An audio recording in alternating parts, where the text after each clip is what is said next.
Okay, we are back once again. Apologies for the slight coughing. We're going to be starting off with another set of bounties, and then we're going to do some Greater Rift running, as you would probably expect. Seeing as we've started in Act 1, that seems pretty appropriate for us. So let's start off with the Khazra-Den. And the Khazra-Den is actually down this way. We are still on Torment 8, so still being a little bit careful about how we're moving through everything. We are, of course, hoping for Hell Trapper on our bounty material runs. That's going to be in Act 5, so maybe we'll do Act 5 like next after Act 1, just to mix it up a little bit. Let's get straight into this Khazra-Den and see if we can't get it eliminated quickly. So it takes us about an hour to run a full set of bounties at the moment. That's pretty reasonable. We could probably do better if we were concentrating specifically on it, you know, trying to actually speedrun it. So maybe we'll see how fast we can do this.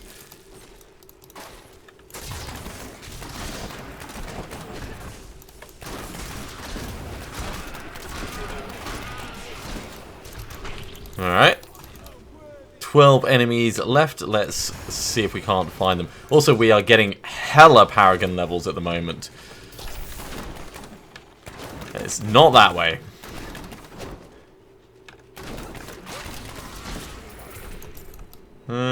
Still got 3 left. They must be hiding down in this corner. Yep, there they are.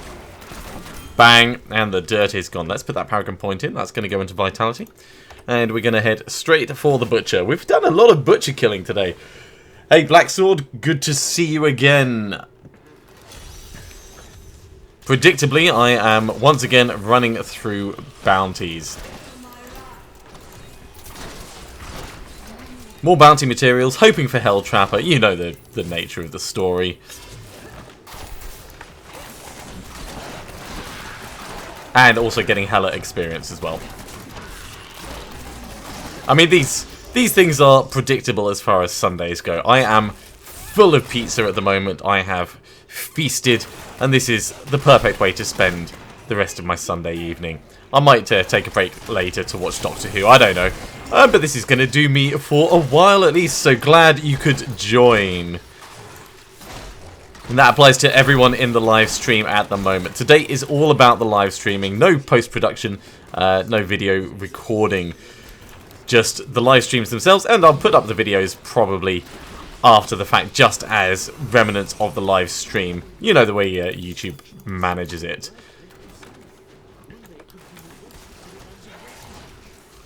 Kapow, kapow. All of the kapowing. That's what we're doing at the moment. Alright, let's up our damage, and we'll try and speed our way through a little bit. Another Paragon level. Anyone would think I was trying to level rather than do bounties. Well, I suppose we're doing both, really. It'd be the other potential reason to run Greater Rift is to upgrade our Gemovese, so we get even more progress on leveling. But we're doing pretty well at the moment. I see you, baby.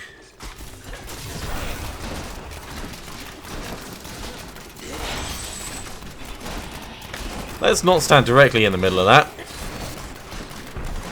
Ooh, he actually got a charge off. He didn't get to hit us because he died too quickly, but that could have been a little bit painful.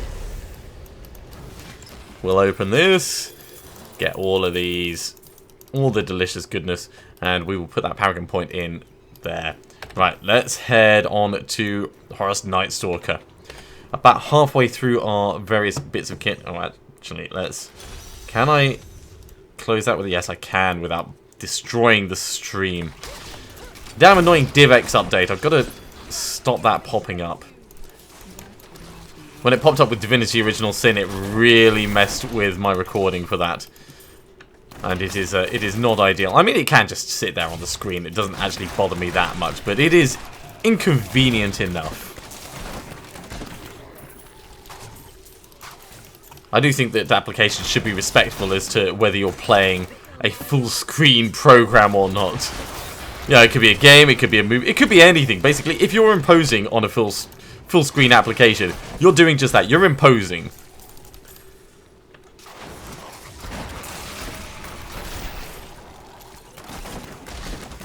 Just caught me on the edge of that explosion there. Still, we've got potential for a lot of... Well, I was going to say a lot of kill bonus experience in here. And then my run ran out.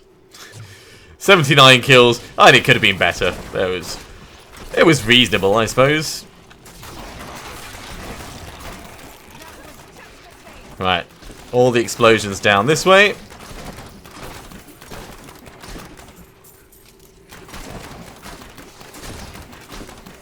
I love the slow projectiles going off, and then the fact that the multi-shot just still does its multi-shot thing. Doesn't get affected by projectile slowdown. We'll put that paragon point in, and we will move on to the next bounty. That's going to be the Cursed Cellar.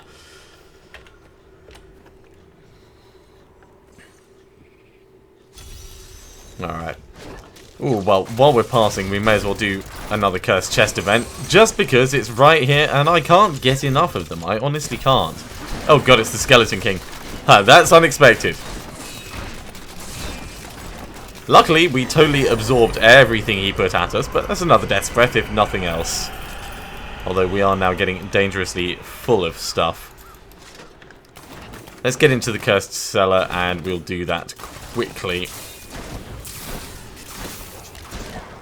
Just watching my experience bar shooting up as we murder all of these. It's a lot of experience we get.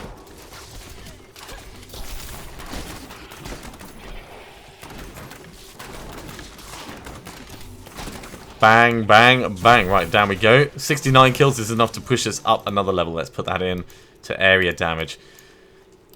Right. We'll try and prepare semi-sensibly for this.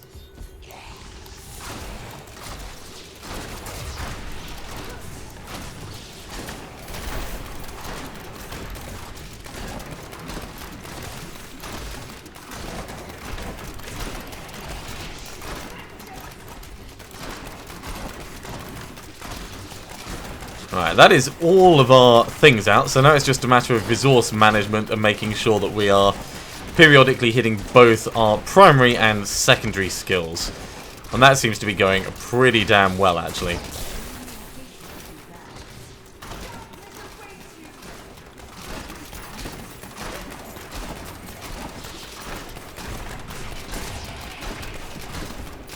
That's a good number of kills right there. 228, 216 actually from in here. That's a lot of experience.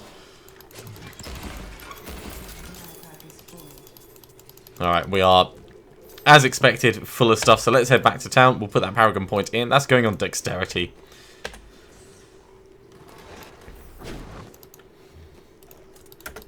Savage, savage, savage. Let's drop these off. In fact, you know what? I am going to spend a bit of time upgrading my gems. I actually need to put 2 in there anyway. So let's go to Shen. We will remove these. And then let's see what we can combine and upgrade. So we are going for emeralds, of course. I may as well sell the smaller ones.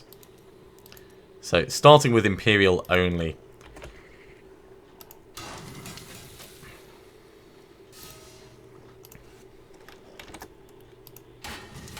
I'm going to spend all our money upgrading as much as we can.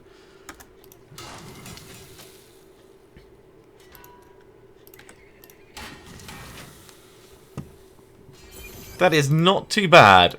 1, 2, 3 in there. 1 in there. I'm sure we have at least 1 more gem in here. Yeah, there we go. Yeah.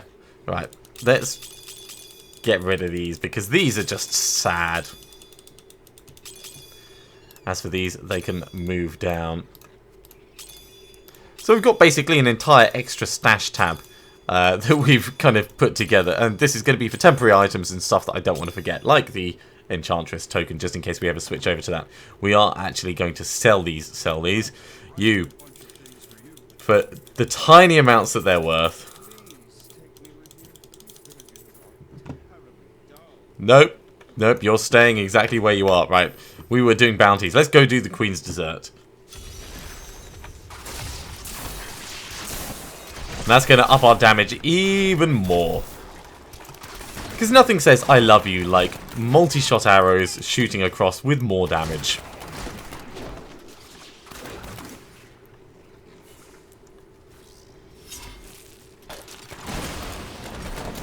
Alright, we're killing this one, I guess. Death's Breath. We do have quite a few Death's Breaths, so it might be worth us spending some time to upgrade some rings or something. There's many things that we could do. And I should probably start thinking about the way we actually want this build to go, because this is very different to the original grenade plan I had. I do still want to put the grenade plan together, just so I can see how much damage it does and how over obscene it feels. But it's not the primary goal at the moment. It's not a primary leveling plan anyway. And because of that, I need to do more theory crafting. And that link I keep putting in the video descriptions is going to be way out of date. Let's grab those. Right, all of the Queen's desserts are up here. It's like she had a 12-course meal or something.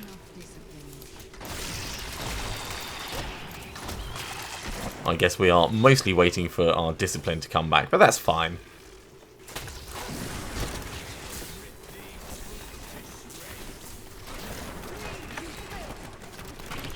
Right, you're dead. Ooh, a unique amulet. That might actually be a good amulet. I mean, there's always a chance. We haven't really had a good amulet yet this season, but we can but hope. We'll check it out in just a moment.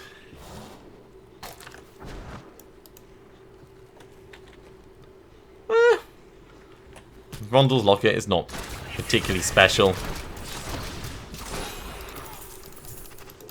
Death's Breath, and some more crafting materials.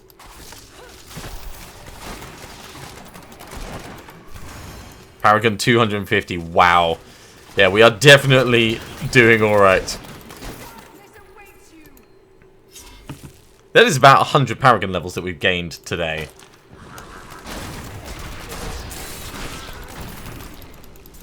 Hot, and one last one.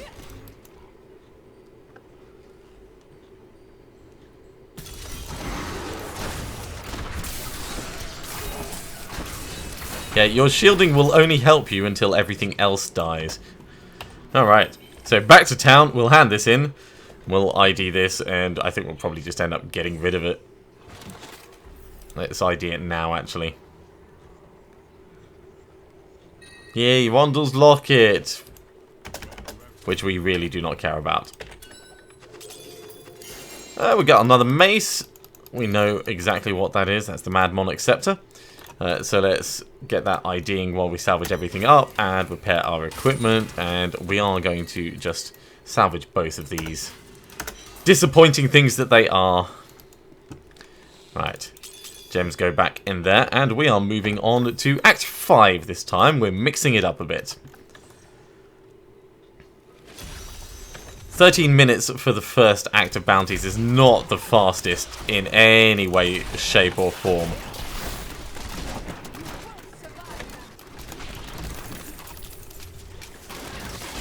It's not terribly slow either, it's just, you know, if we want to try and speed run these bounties, then we need to be going faster than that. So really what that means is I need to be moving faster. Getting more bang for my buck, well, not more bang for my buck, but, you know, getting more movement. More movement, fewer distractions.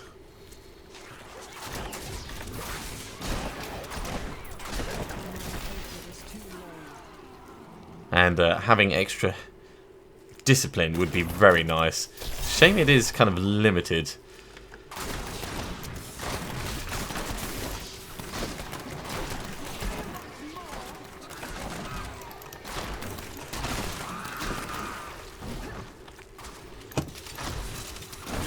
Okay, electrified things.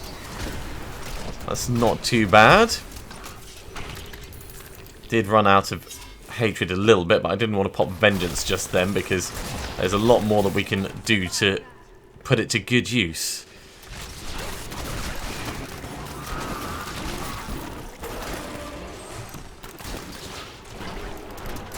Fleeting Shrine. Alright, let's do some full-on murdering. Get the goodies. And we will move on.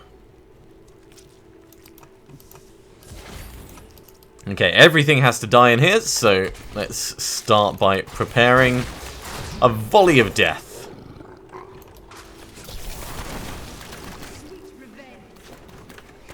Yeah, because there's nothing like revenge against maggots.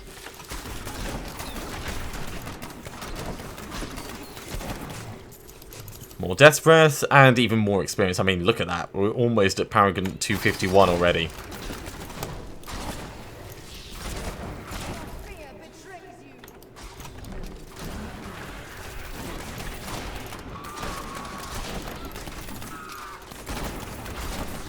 Ah, a little bit of shielding, eh? We'll see how you like it when your friends are dead, eh?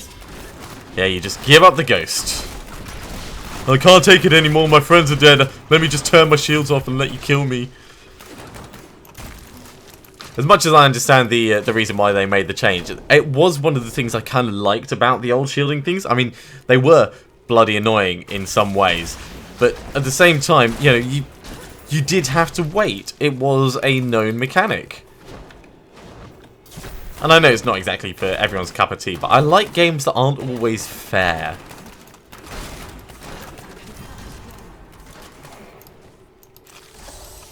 Alright, let's head on to the next one. We're going to go to the hatchery. There's going to be another good killing spree bounty. I do like being in the Ruins of Corvus. Ruins of Corvus, Passage to Corvus, all this kind of area. Corvus in general, you could say.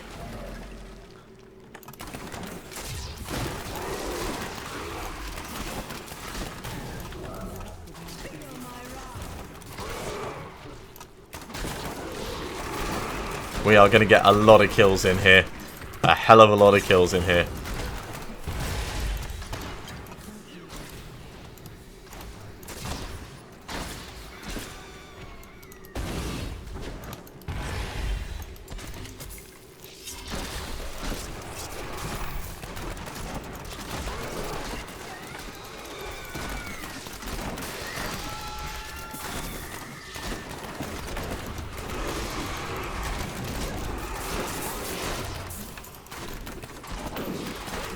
And I don't feel bad about any of it either. I mean, we are just clearing vermin out of these areas. Really, we are. Let's get that. Even more to kill.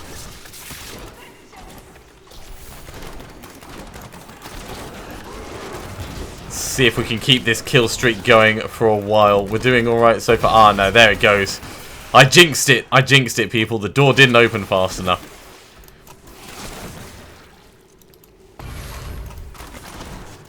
It was good though, 170 odd.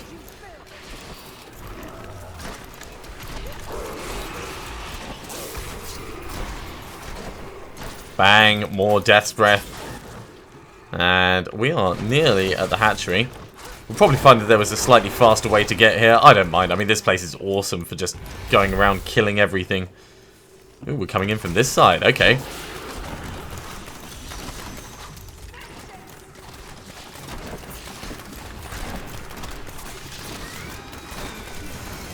And Paragon 253, alright. So 2 points to assign, one goes in there, and one goes in there. Area damage is coming along nicely. Let's hurry on to the Crystal Prison.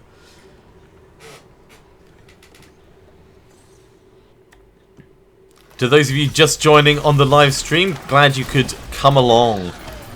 We are, of course, running Torment 8 bounties at the moment. Oh, geez, that hurt. Yeah, let's not have them do that again. We are slightly squishy. We're playing a Demon Hunter.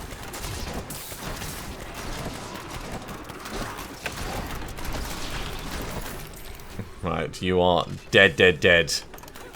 Which is better than me being dead, dead, dead. Hardcore seasonal, so we do not want to die. We really don't.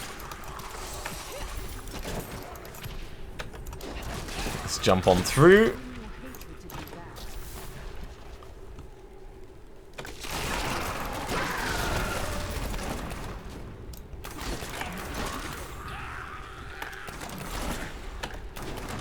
Pretty much anything could kill us if we were to just not pay attention. So we do have to be careful with all of this. Alright, so we're close to the crystal prism, but not actually there yet. I wonder, can we put a... We can, it's just it won't attack him. Well, that's a bit of a shame. I thought that was going to be a really, really sneaky, cheeky way of doing it. But alas not. Oh, hello. Insufferable Miscreant. Insufferable Dead Creant. Right, that's a cloak. That's probably going to be... Wait, what? That doesn't look like a cloak. Ooh. So that's the Unhallowed one. That's the other potential multi-shot way that we could do it. And just to remind you, multi-shot and Vengeance and Generators deal 40% increased damage for every point of Discipline you have. Discipline is not huge, but once you start stacking those additional 40%, it really can make a big difference.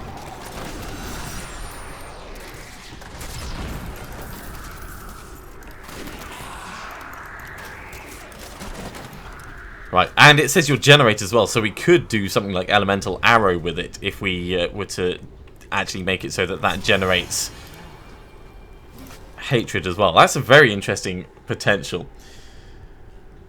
Oh yes, some of the people watching might want me to die. That's very true, Black Sword. Thank you for reminding me that. It is one of the reasons why people come to me at the start of the season. You know, how quickly am I going to get a death?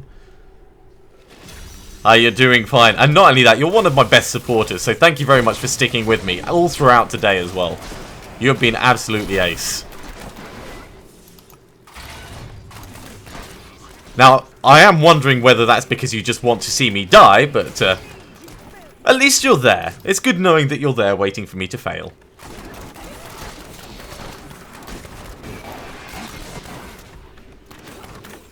Alright, let's get these guys killed before they start causing me problems. There we go.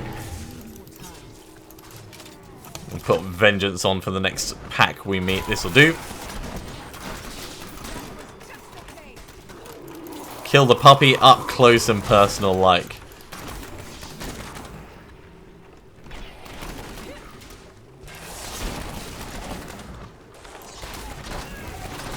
Jeez, those things really do hit hard. So potentials for set dungeons, I could do the Marauders one, or I could do Natalia's one. I think I've got enough of both of those. I might even have enough for the Shadow piece. I'm probably going to do the Marauders, but across the course of the season, I might actually try and do all of the Demon Hunter ones, just because they seem kind of interesting.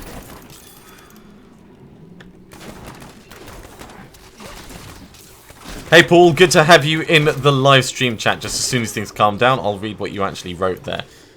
Ninth Primal, Hellrat Crossbow, nice. That is pretty awesome.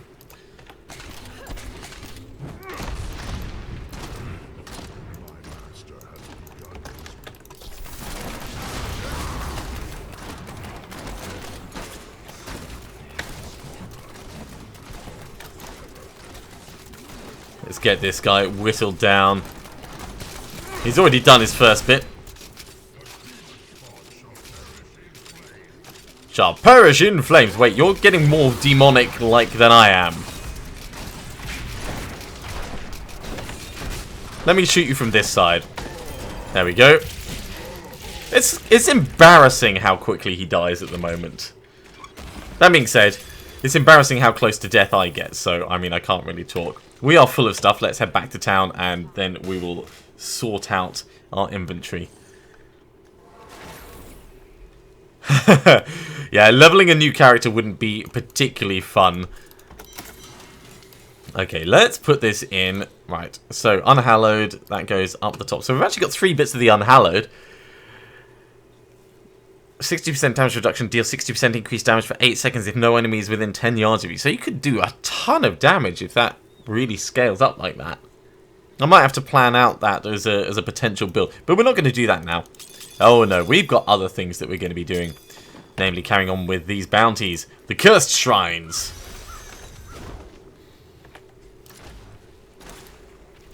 Jeez, I thought that was actually a mob. Pay attention, 007.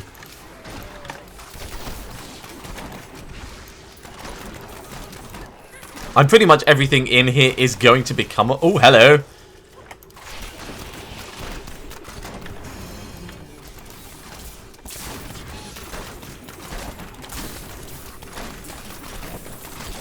Oh, yes.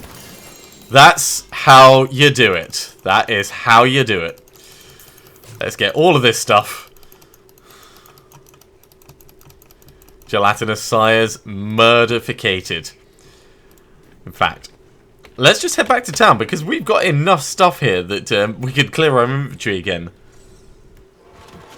Yeah, I've heard that Natalia's and the Marauders are both pretty damn easy. Marauders is a little bit harder because you may need to watch yourself a little bit with the rockworms, but it's not difficult. Yeah, blue goblins. The gelatinous sires are always lovely to run into. Let's put these in there, and everything else gets put down. So I spent a bit of time upgrading my gems. I'm currently still running with Wraps of Clarity, the Sash of Knives, Barizio de Canyon because we still don't have Hell Trapper, that's why we're doing this bounty, and the Bombardier's Rucksack. The rest is all the Marauder set at the moment.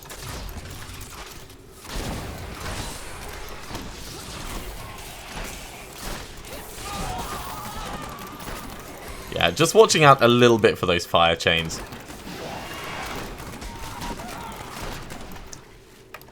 Jeez, I can never tell which way to go in Westmarch. I'm assuming that this is actually going to go the wrong way and we should have gone off to the side. But yeah, let's head back and we'll try the other way.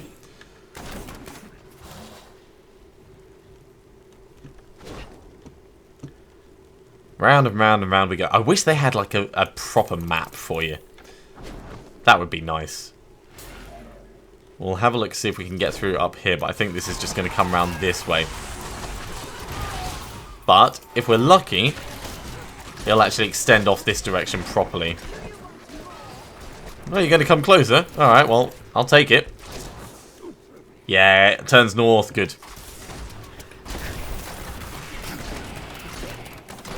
Double death breaths. We probably have quite a lot of those. I should check in just a moment. Alright, that looks like a reasonable time for us to have a look. 99 we're up to.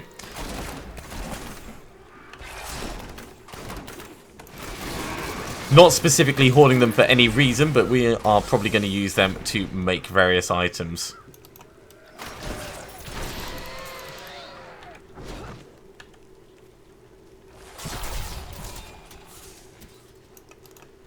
Now, is this going to loop back round? It looks like it. Good.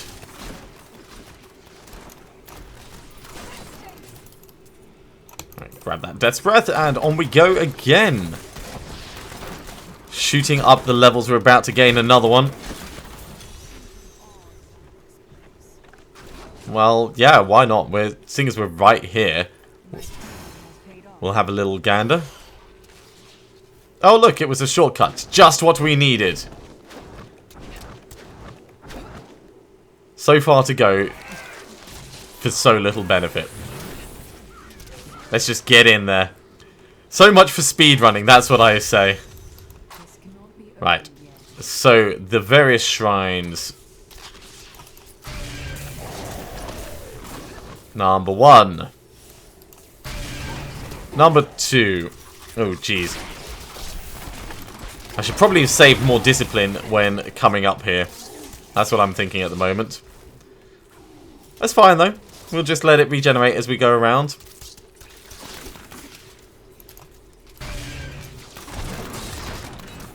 Charge on through.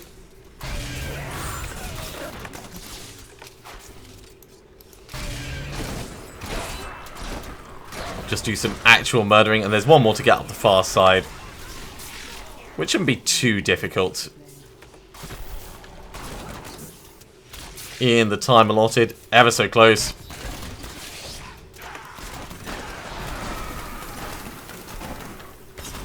$213 mobs killed so far. Alright, who's left to get? Did I leave one over here? No. Is there one up in the top that I missed? No, maybe over this side. It does still say kill all remaining enemies. Where? Oh, right, down here. There we go. They just weren't showing up properly. Okay, open these. Set belt. That'll do quite nicely. We'll head back to town. We'll put this Paragon Point in. Is it Krelms? It looks like Krelms, so we can just salvage that straight up. And fingers crossed for a Hell Trapper. It's a Hell Trapper!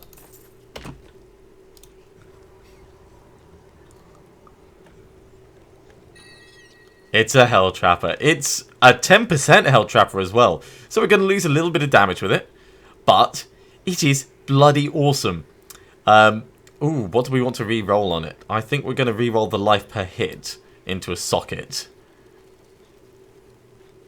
But this is pretty huge for us. So the maximum discipline can't become a socket. The life per hit can. The vitality. Yeah, we are losing a little bit of toughness, but it's not too bad. Well, it's one of those things where we're going to have to try it to find out if it works the way we want it to. I may end up deciding I don't like it, which is perfectly fine, but without having the option of trying it, it's an unknown. So let's take this gem out. Let's put that in here. And we'll store this for later, because this is a bloody awesome weapon. This can go down here with our other potential ancient, lovely, lovely things. Let's ID that belt. And then we can carry on with the rest of the bounty set. Yeah, salvage these up.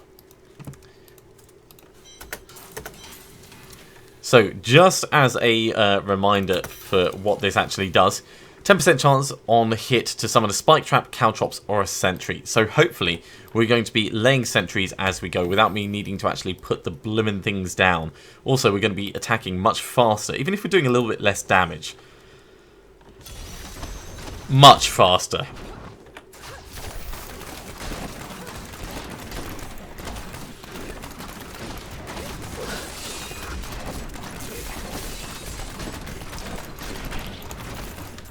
I think this is better. I can't tell.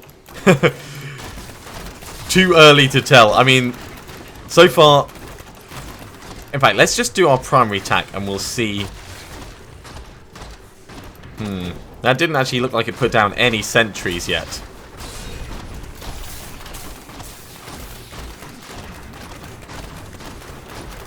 Alright, let's use multi-shot, see if that makes a difference. Well, we put down one at least.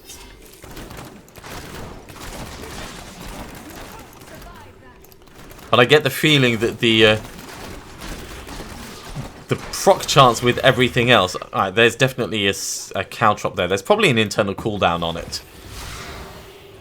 So chances are it's going to help us reach the higher level, but it's not going to be the wonderful, all singing, all dancing thing that I was hoping for. I actually put one down there myself, and I'm thinking that probably there is going to be a benefit to me dropping my own turrets still.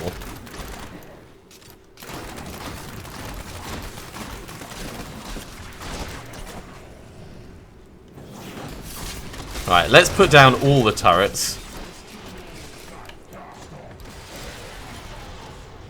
Yeah, so far the chances don't seem to be great, but also it doesn't seem to be the most terrible thing. It is making me think that I could potentially... Let's jump out the way of that. I could potentially do something else in my main hand and just keep placing them myself. But I'd need something that attacks faster. So maybe the multi-shot bow that does do stupidly fast attacks could work. Or the one that makes it hit twice. There's so many options. Let's carry on with more bounties for the moment. Because this is all about experimenting, so I should at least give it a fair chance. Right, we've got to find a crazed miner, okay.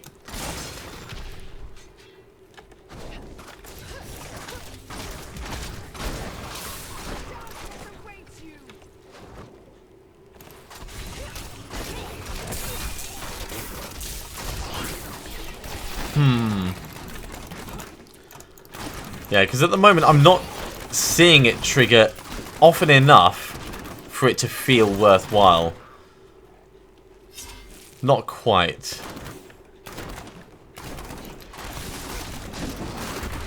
Either that or the proc coefficient of the skills I'm using is just too low.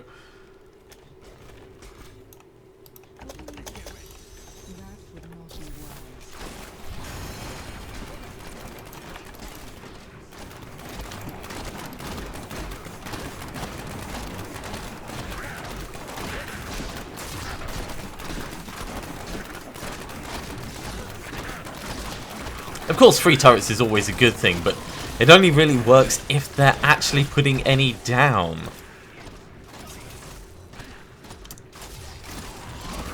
It shouldn't be that difficult to work out, mate. Also, really, I should get dibs on this. I mean, just saying, because I'm the one doing all the work up here.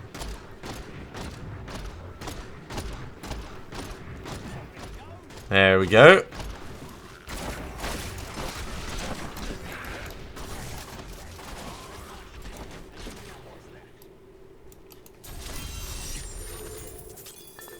It's not too bad. Surprised he didn't take the death breaths. They're pretty valuable. Let's put that point in over here. Okay, we are going to go on to kill the Tome Keeper. Yeah, I've been trying to get the Dead Man's Legacy quiver for quite a while. I think I'm going to keep the Bombardier's Rucksack, just because I really, really like having up to 5 sentries out. Yeah, it's an extra 2,400% weapon damage with the Marauders set that I've got, so it does make a big difference doing that. But Yang's Recurve, that will certainly work.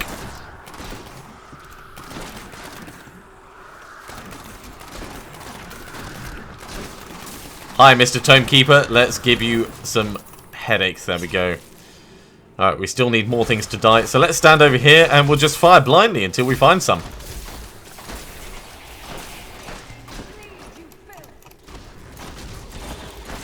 Bang, and you're down. Right, 21 mobs left to go. 5 mobs left to go. And there we go. Shooting off screen works every time. Let's go to clear the ruins over here.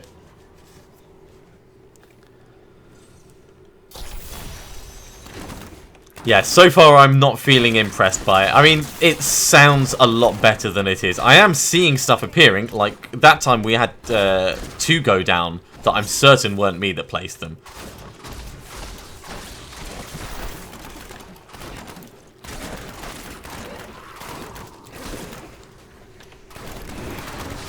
Well, at the moment I have Dawn in the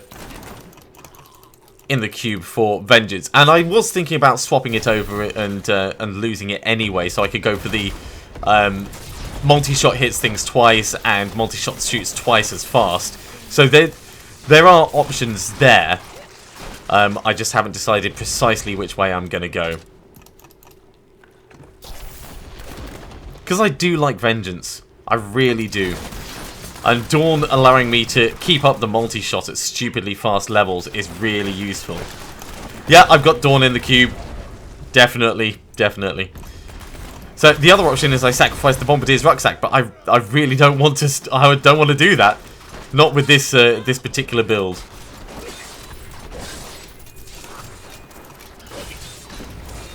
And the other build, if I go for the Unhallowed Essence, that could work.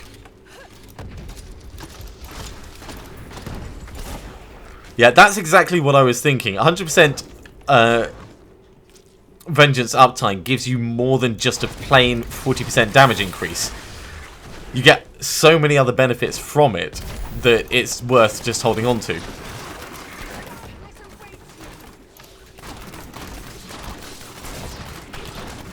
Right, grab these. Let's head back across. We're still looking for level 2. Exactly. I've got more hatred regen just so I can keep multi-shotting faster.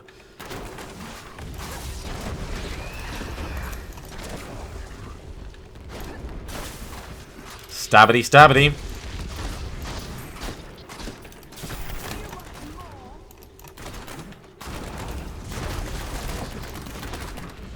Yeah, so the benefit that this has at the moment is it attacks a bit faster than the Buryozada Canyon. We're not freezing stuff, but I'm not too fussed about that because it's normally dying before the freezing becomes useful anyway.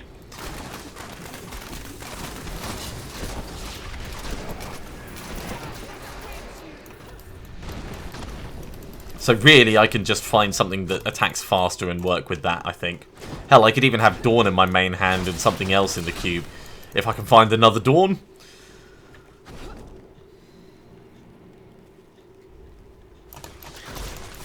Oh, I'm not sure about the... oh, the Visage Dragoons. Yeah, no, I do know that one.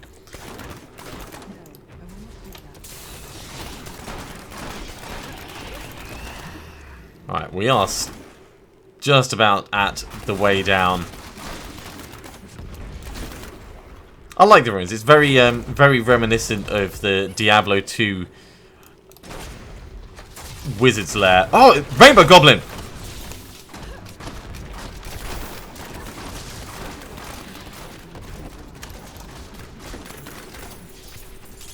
I guess we're going on a little excursion, guys. I'm actually full of stuff. Let's head back to town, and we'll sort this out properly.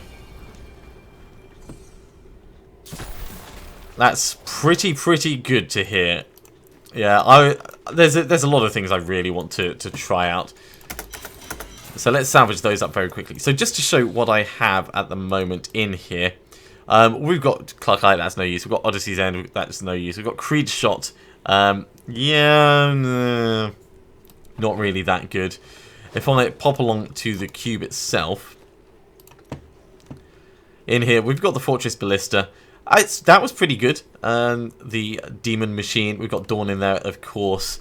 We don't have Yang's Recurve yet. That's one that I've actually got ready to use. So I may actually switch across to that rather than Hell Trapper at the moment.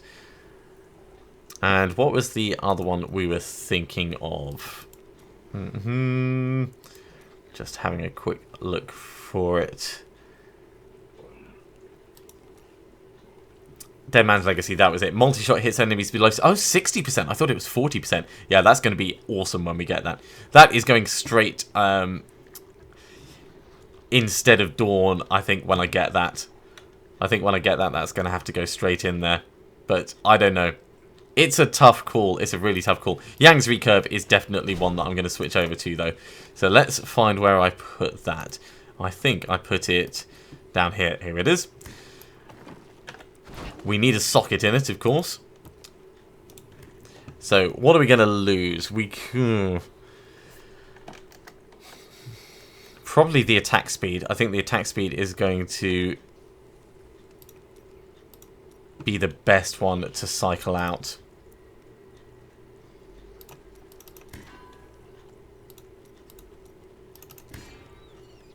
Because we want a socket on this. Come on, give me a socket.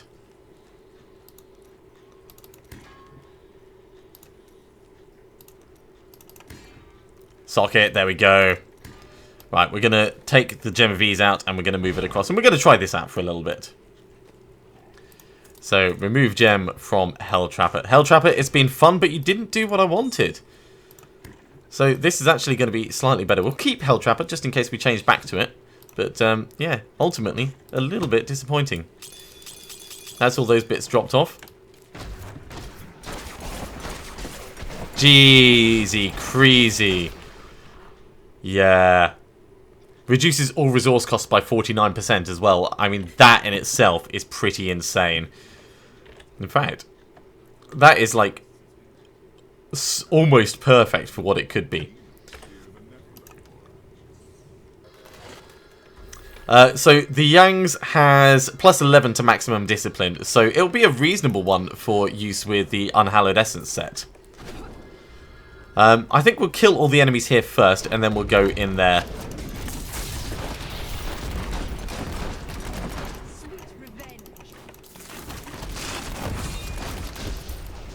And also, with everything costing less, it means I'm a lot more mobile with Volt. Oh, this is definitely the right way to go.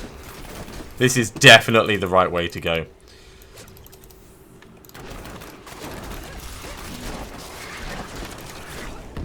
So I can still put down 5 turrets. I just need to wait for the extra charges.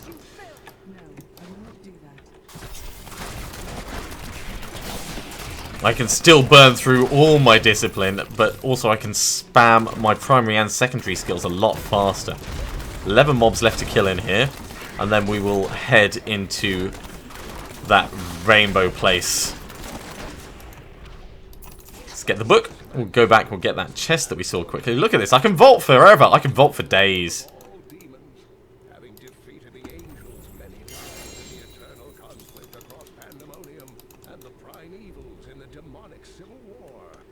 Yeah, you've got to really, really boost all of your discipline for the maximum benefit if you're going to do that. One enemy left. Where is this last one? Are you down here? There it is. Okay. Let's go through that portal.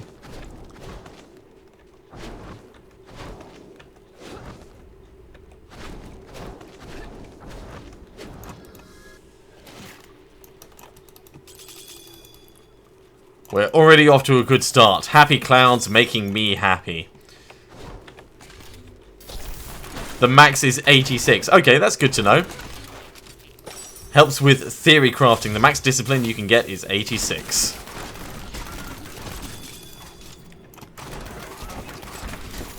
Ah, set pants. Yeah, I'll take that. Lots of Forgotten Souls as well. Lots of Forgotten Souls, Death's Breaths. Man, these pinatas have gotten pretty good since I was last in here. Yep, I'm shooting everything. Everything will get shot.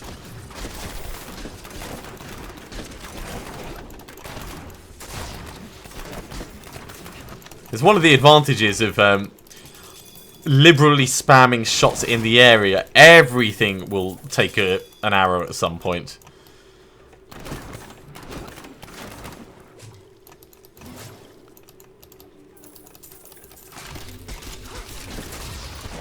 Just spraying across multiple screens just for the sake of it.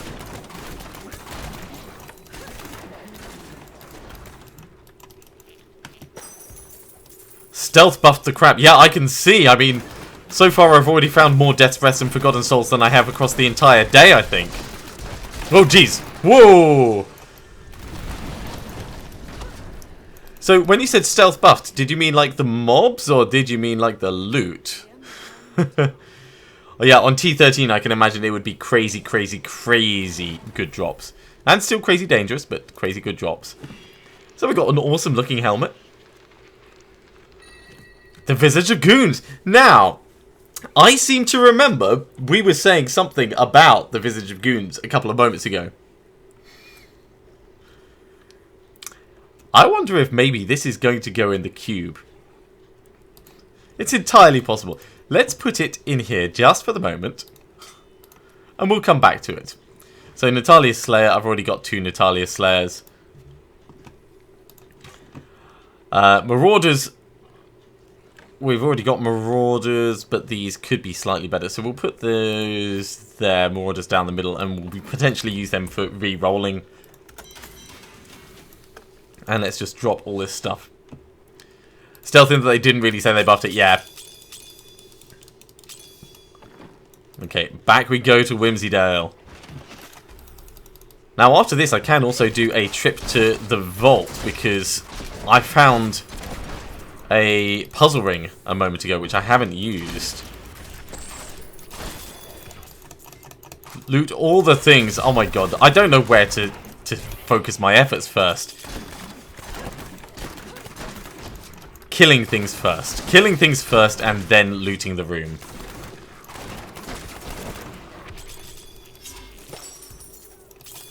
I kind of wish that that Dark Shadow was watching at the moment because I think he would get a kick out of the fact that this is in a fantasy role-playing game.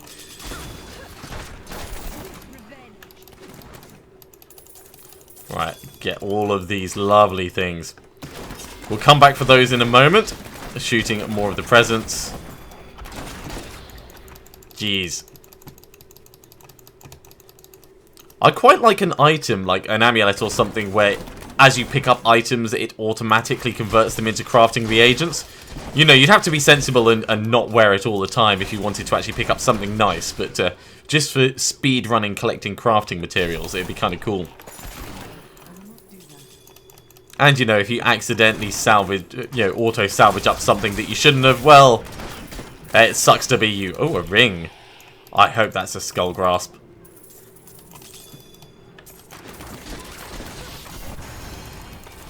Another unique. We are doing well on our drops at the moment. Right, we are full of stuff. Let's head back. Put that program point in.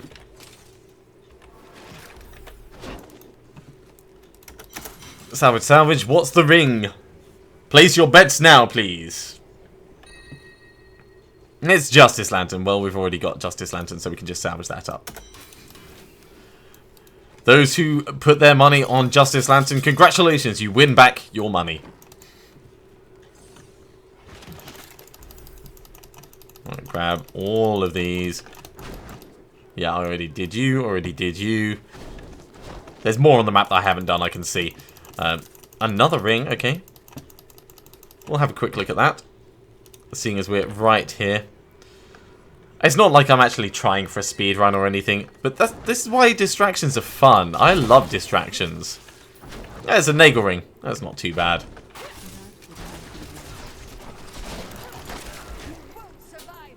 Okay, let's head back up and round. No, we'll do the bottom left bit, and then we'll head back to the bit that we haven't been to. Hello, Death's Breath. Hello, presents! Oh my god, even more chest armor. What do you reckon? Aquila Curus? Oh, we're full. Oh no, it's a Syndicote. Well, we'll get this and we'll head back and we'll salvage them up and then we'll come back in.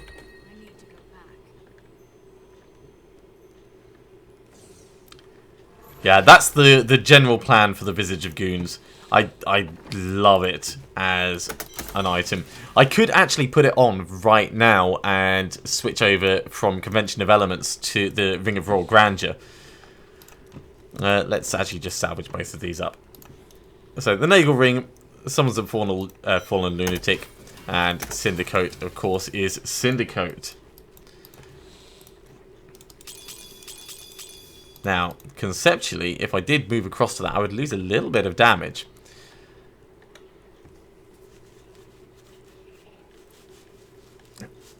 But it would almost certainly be worth it. It's got control impairing effects reduction on it as well. Oh, I don't know. I don't know. I do like the fact that I have St. Archie's Gauge in the queue at the moment. That is definitely helping to keep me alive. So I think we'll keep it where it is for the moment, just while I have a think about how I want to do my survivability.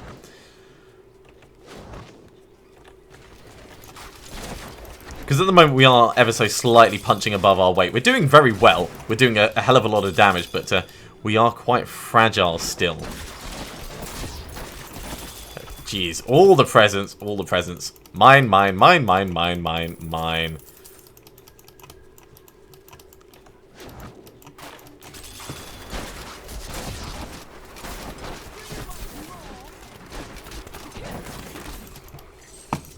Alright, grab those. Put another thing down there just to help kill this guy off. No Spectrum, unfortunately, but it is quite a low chance to drop. More Forgotten Souls, more Death's Breaths. Lots of things. Right, we're going to do this corner down here first, and then we'll come back for those. Crushing Massacre. Crushing Massacre, that's what it says. Wrath against everything happy and bouncy. This is seriously going to set us up for ingredients and Forgotten Souls for quite a while, I think. That's an amulet. I am pretty happy with that. Alright, we are full once again. So many trips back to town. Ah, it's the Eye of Thingamybobbery. Not that interesting, but it's better than nothing. And I say better than nothing because, you know, you can just salvage it up into a Forgotten Soul.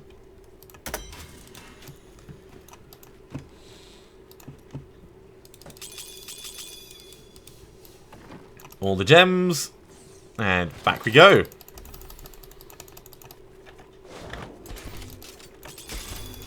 Instantly, of course, refill ourselves with more gems, but that's kind of the nature of the beast. Ah, set amulet. And a unique quiver. Oh, fingers crossed for Dead Man's Legacy. Fletcher's Pride. Well, that's a little bit disappointing. It's like the only uninteresting quiver that there is in the game. They stealth buffed the size of this place as well, didn't they? I mean, this is a lot bigger than I remember.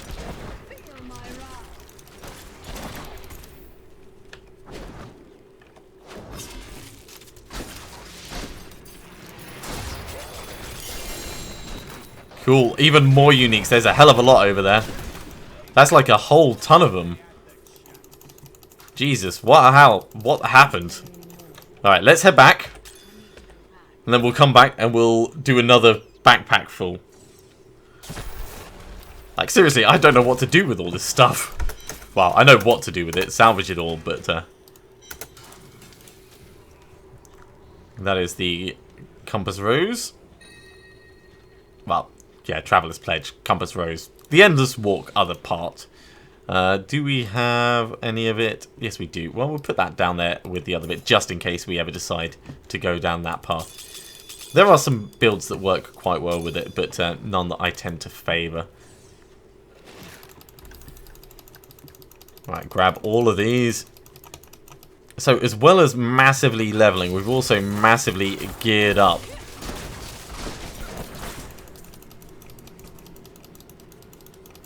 That is a hell of a lot of kit. Alright, let's get all of those. Hi Amos, you come to join? Help me play? Coming up. Hey.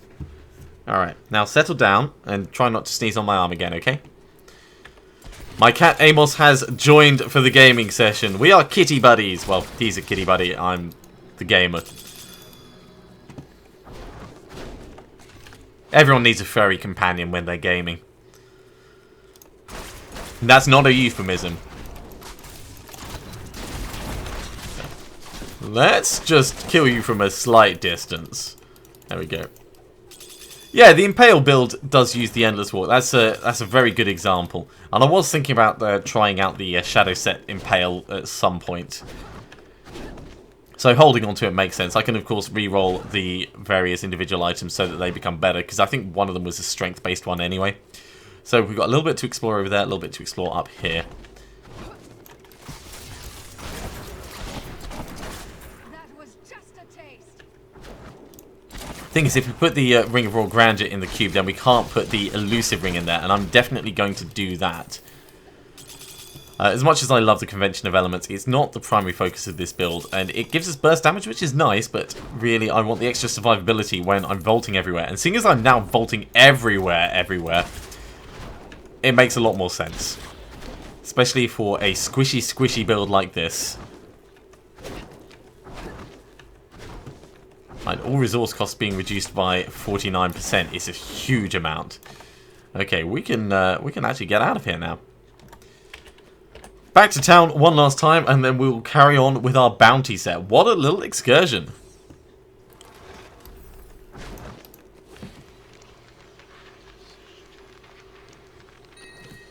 So, Hunter's Wrath. Primary skills attack 30% faster and deal 51% increased damage. That's not bad. Ooh. Iranu. That's going to go in here along with the Flavor of Time, because that is a very nice one potentially. Manticore. I did want a Manticore. I wanted a Manticore to go in the cube, so when I try the Cluster Arrow build, it reduces the cost even further. That's very nice. And the Shadows Heals. Well, we've already got some Shadows Heals. In fact, we've got 2 sets, so potentially more for re-rolling into other parts. Let's put Manticore up here. That was a very good run. I'm pretty damn chuffed about all of that. We don't already have one of those, so no, that's good. Everything else can get salvaged up, and we'll carry on with our bounties for now.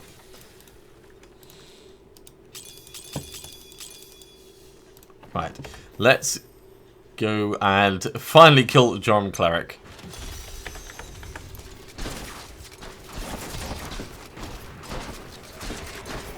Boom! So much boom. And I could have made that even faster by actually popping Vengeance.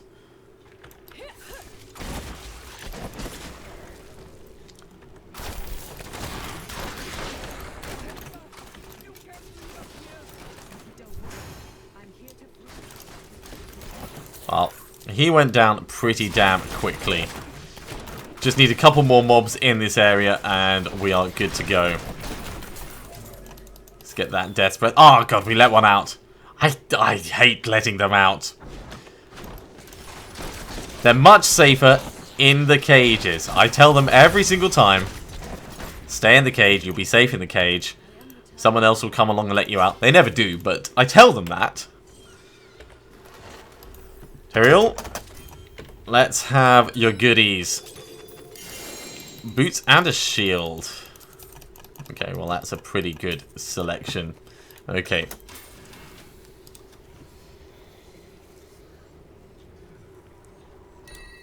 Now the Covenant's criterion is going to be better than what our Templar is currently using. So, you can have this. Enjoy. And I think I've already got some illusory boots ready to go in. Yes, I do. So they can just get salvaged up.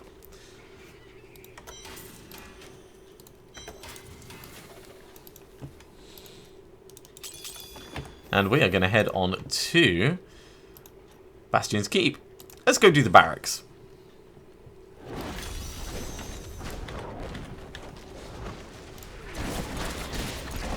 Yeah, nothing to actually help shoot around in the area, but force of habit, you know, you end up putting your various traps and stuff down anyway.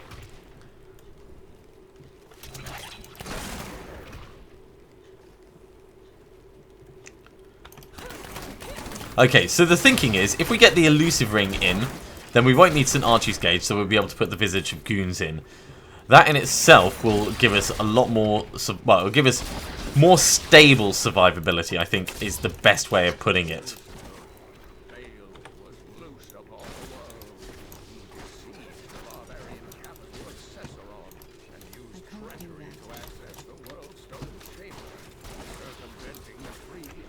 And still having Dawn in the cube is a logical thing. It means we're not going to get multi-shot hitting twice, but we could always swap out the Bombardier's rucksack at some point, and you know, is it going to make that much difference? I think it would work out slightly better doing that, given the number of times when I actually get 5 turrets out is quite rare.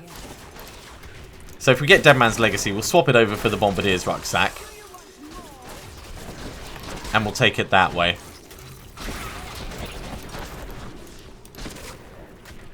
But it is a difficult call, it really is. And ideally you want everything. I need more cube slots, that's what I need.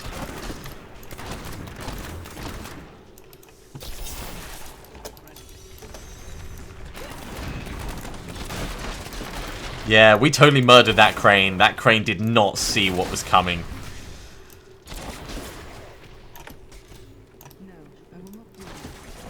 I was just thinking, is there anyone in here? But apparently there is a couple. They're just all hiding together in one big cluster.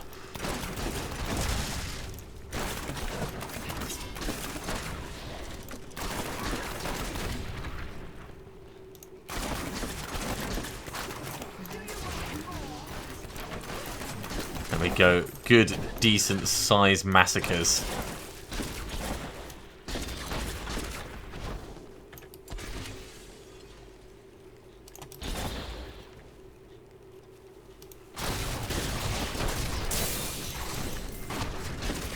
Well, we need to kill everything in this level, but apparently there's also some dude lying on the ground somewhere, so hopefully we'll be able to do both at the same time.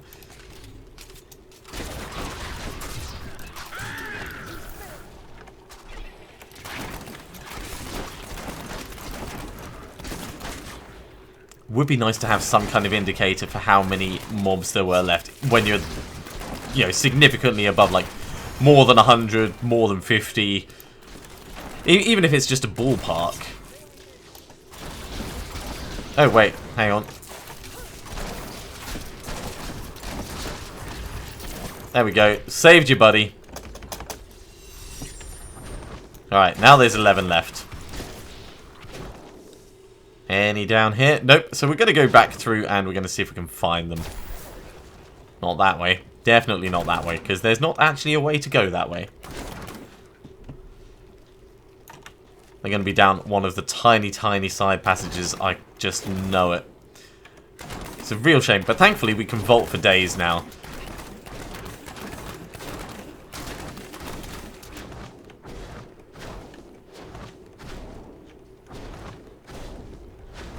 Down here.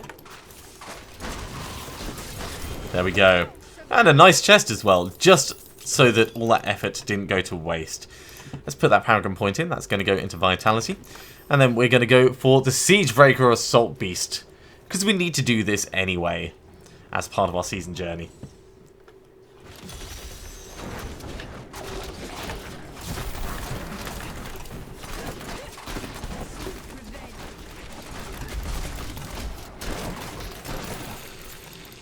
Totally not worth killing him, but very, very satisfying to kill him.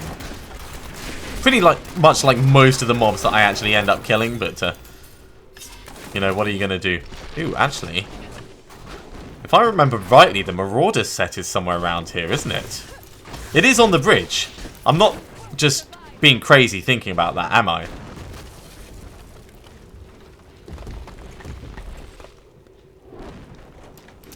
Question is, where on the bridge?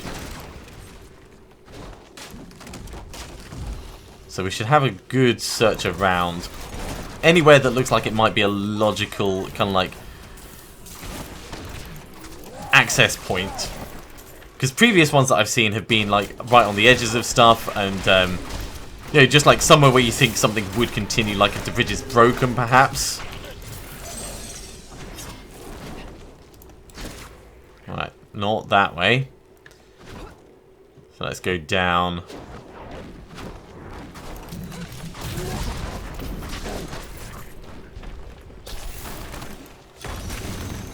We'll do this while we're passing. Gonna die pretty damn quickly, so yeah. That's not gonna be a problem for us.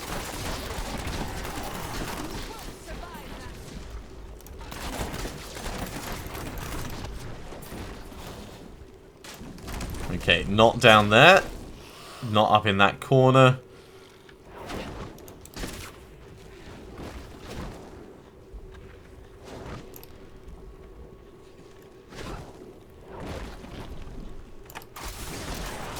Well, maybe we'll get lucky and we'll spot it, but if not, we can always just kill the Siegebreaker Beast and we can come back another time when I've actually bothered to check where the location is. Actually,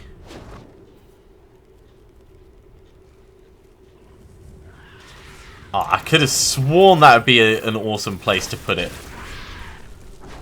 It's probably up one of the other towers. We'll check the other side just in case, but I'm not expecting to get lucky with that. Ooh, chest. Dead guard. No. Alright, we'll kill the Siegebreaker Beast and then we can figure out where it is a bit later.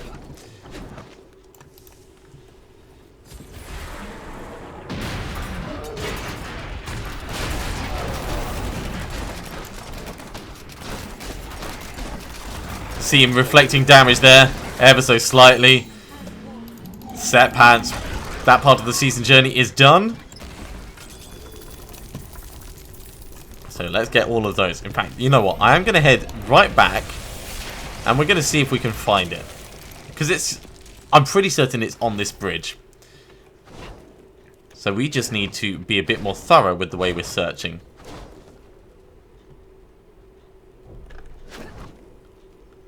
And it's probably because I just ran past so much of it. Right, it's not up here. I could, of course, go and read the clue, but I'm sure the clue wouldn't tell me any more than I already know. And where's the fun in, you know, reading instructions?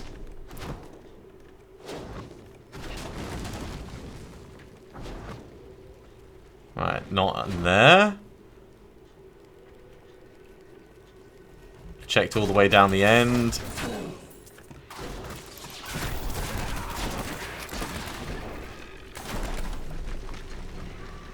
How about round down here? Doesn't look like anything hiding.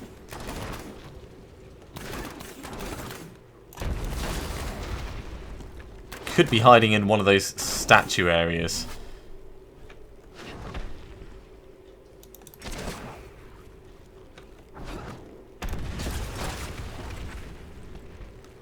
maybe up in here. Nope, that's not looking good for us. Although there's a bit over the other side that I didn't explore. Let's have a look at this.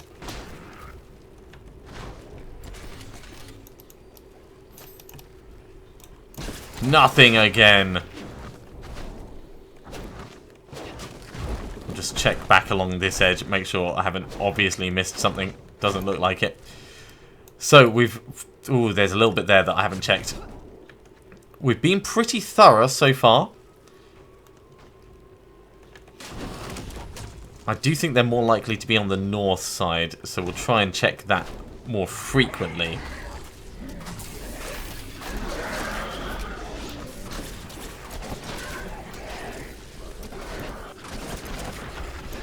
If anyone in live chat wants to actually look it up and let me know where it is, or if I've missed it, and I don't mind hunting around for it all evening, but at the same time, I don't want to keep you guys standing and watching and laughing as I stumble around aimlessly.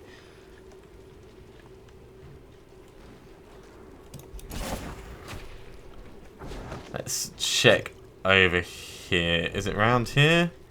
No, it doesn't look like it.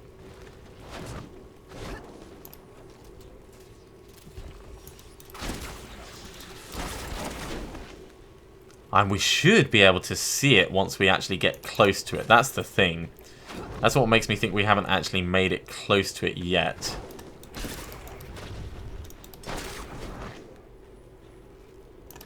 Or if we have, then I'm completely blind. I can always come back and do it another time if this is an unsuccessful hunting expedition. For those of you just joining in live chat at the moment, welcome. I'm just having a look around to see if I can find where the Marauders set dungeon is, and I have not been able to find it so far. Fields of Slaughter. Right, so it's...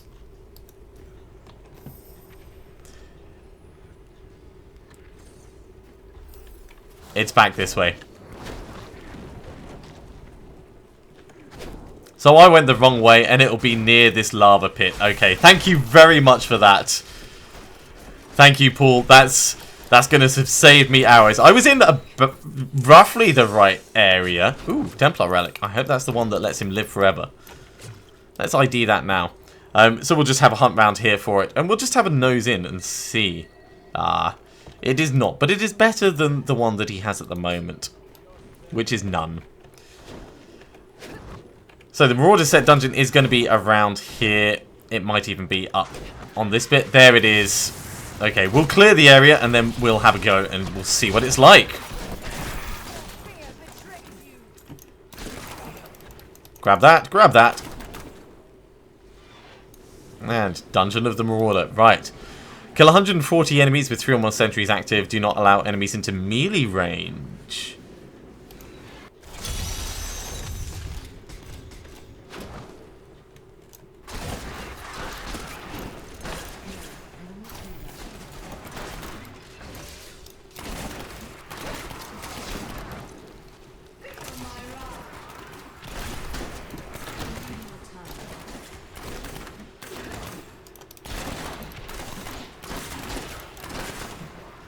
Okay, it looks like we've got a reasonable amount of time.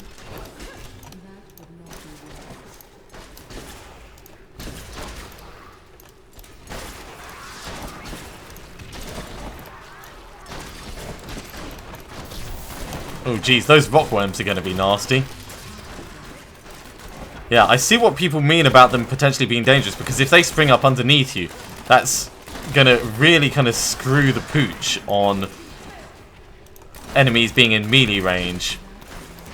Ah! Curses! Curses indeed. Alright. Well, let's try and do it again. So what's this? Okay, so when we've got all 3 down, that shows. So I don't need to worry about that. I just need to worry about killing stuff. Yeah, watch for the worms. They pop up and screw you. Apparently they do.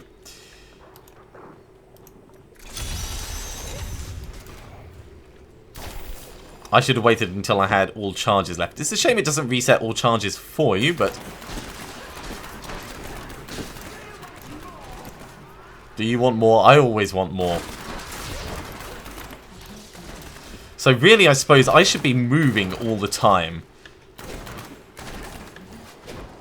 Like, just don't really stop.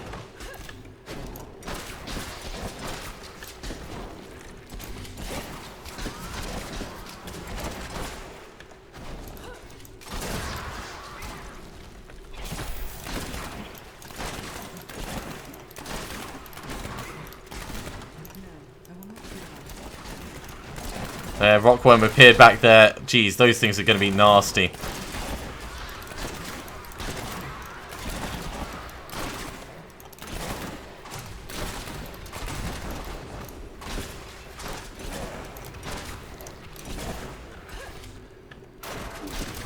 Whoa! Nearly. Ah! I love it, but I hate it. I mean, this is brilliant and terrible at the same time.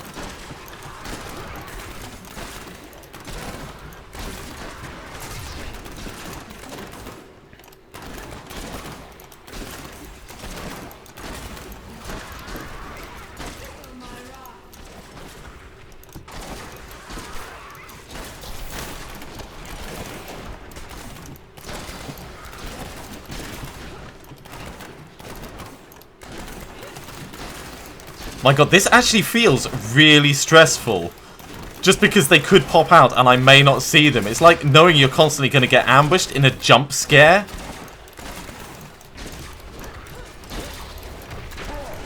Whoa! Oh, damn it! I vaulted back into him. "35 enemies for the first bit, and then the last 10 would have shown up on the map, and then it would have been so much easier to dodge them." Alright, let's head back, and we will get out of here and come back in. Yeah, keep vaulting is the name of the game.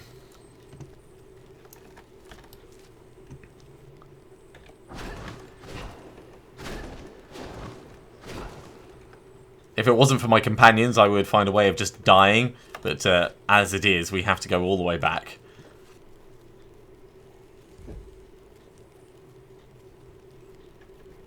Sentry count too low. Kills are no longer counting. Well, that's good to know.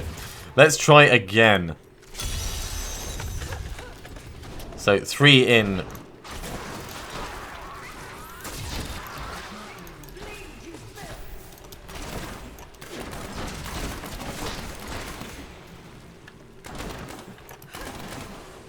That is going to be the difficulty, though. I mean, in this area, keeping vaulting, fine, but making sure that you've got enough damage to one-hit everything.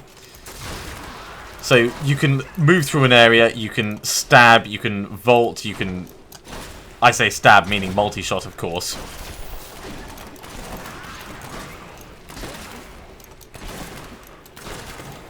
Yeah, that's exactly what I'm going to try. Just keeping moving carefully.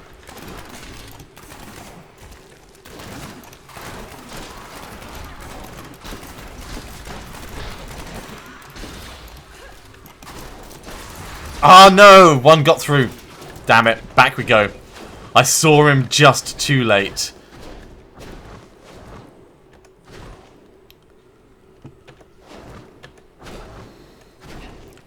Yeah, I think I've probably got enough for one-shotting everything. One thing I heard about Dead Man's Legacy, which sounded really awesome, is if the first shot takes it down below 60%, then the second shot hits automatically.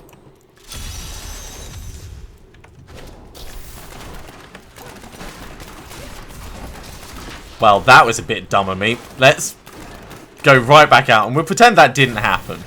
Just, you know.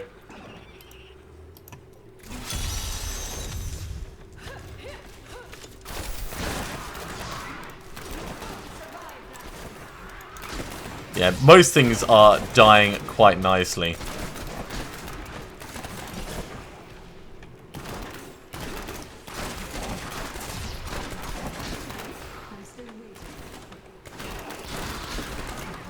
And technically with 5 sentries out, I should have plenty of damage to one-shot everything.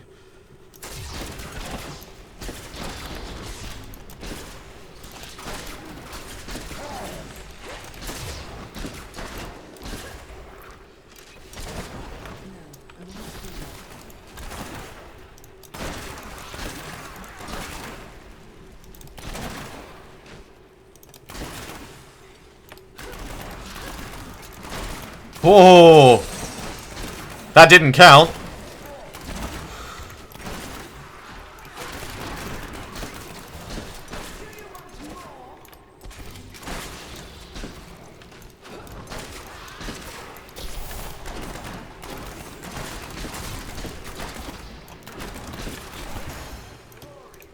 It's good that you can get experience while in here as well. I mean, so even when you're not succeeding, you're not ruining yourself, you know, you're not just wasting time.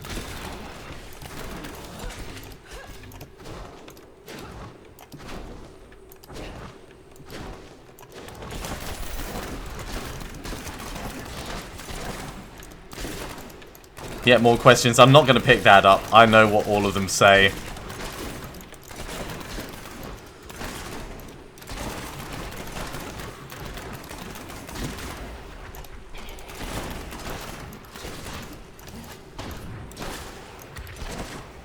I am running a little bit low on discipline, so let's walk for a moment just to try and get it back.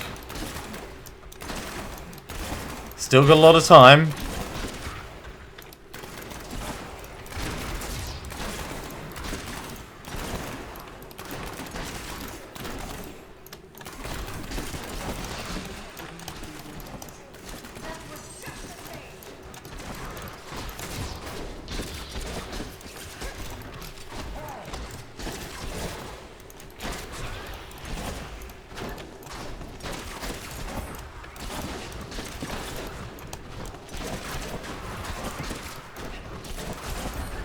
Right, last ones should be showing on the map.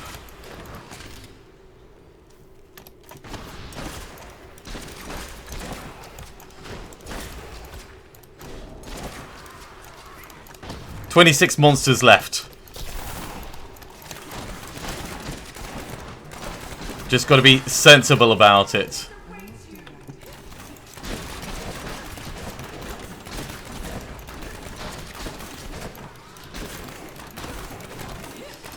Apologies for the lack of commentary. I am just being a bit careful now. Alright, let's run towards that center bit. We've got 7 monsters to find and 1 minute 5 seconds to go. No! Whoa! Oh my word.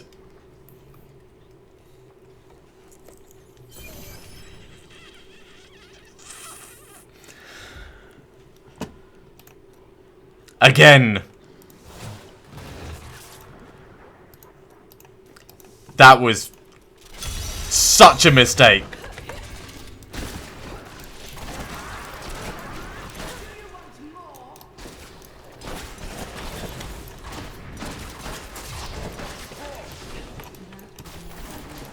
Such a mistake. I am really, really annoyed with myself for that. I panicked. That's entirely what it was. I had a moment of just panic and I went the wrong way. God damn it.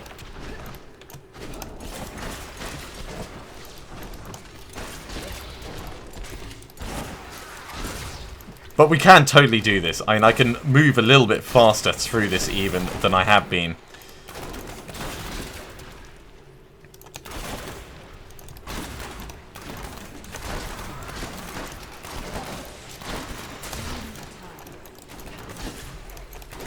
Just, you know, don't overdo it. Make sure you stop to kill the ones that are behind you.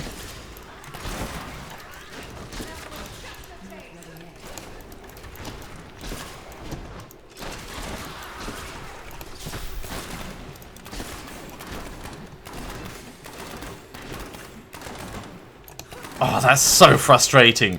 So close.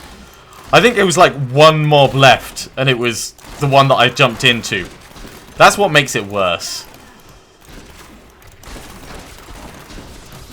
And that was just a dumbass mistake. Let's head back.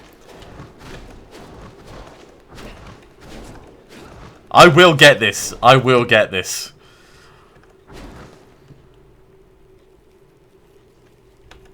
I want to say it's not even that difficult, but all it takes is one misjudgment. It's good they give you a decent amount of time for it, though. I think I've got the right route that I'm going through.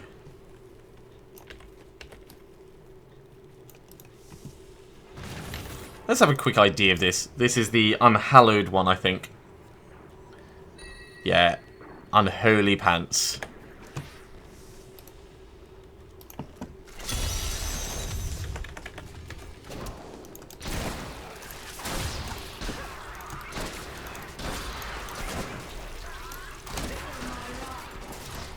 They do have a little bit of time with the rockworms before they appear, so as long as you're being cautious about it and not proceeding like an absolute numpty, like I often do, you should be able to spot them and deal with them. As long as you keep moving. Which is everything that you guys have been telling me, of course, but it's good to reiterate this. So there's normally one around that corner, there it is. And also knowing where they are is a bit of an advantage.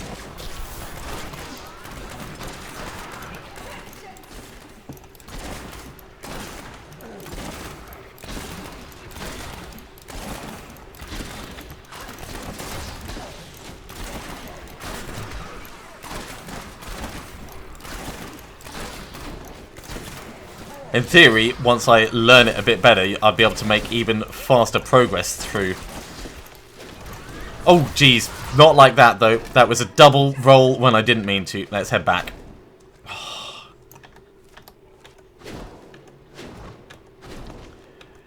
Double rolling.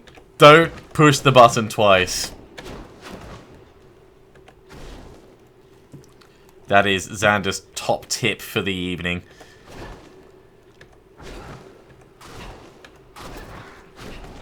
We will get there. To those of you joining the live stream, I'm currently attempting the Marauders dungeon. I want to master it, pretty much, and I am going to succeed. I mean, I'm that close to managing it.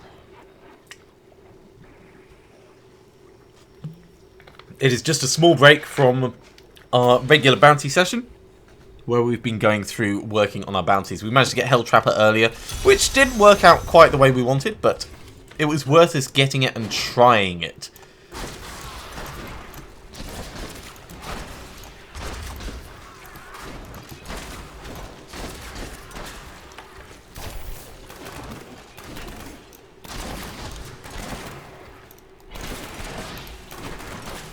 Right. Trying to be sensible this time.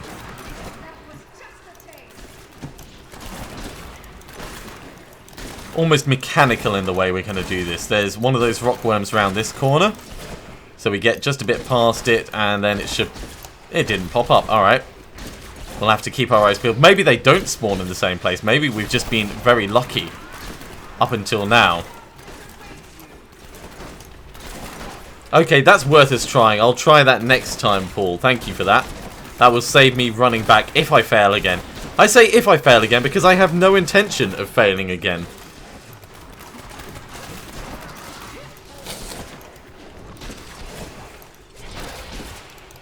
We want to do it this time.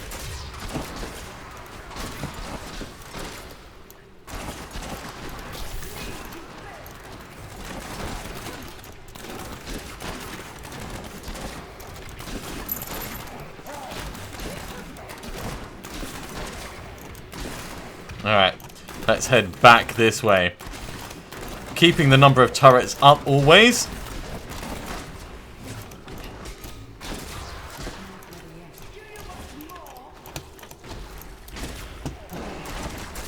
Right, first objective is going pretty well. That was nearly a mistake. Vaulting down is very bad because I can't actually see where it is I'm supposed to be going to.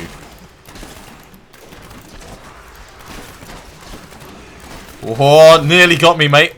Primary objective 1 completed.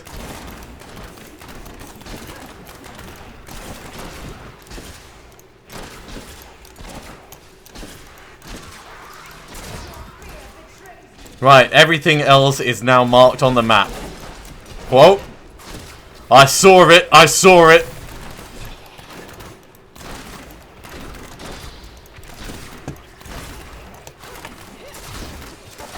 Let's do the inner bit first.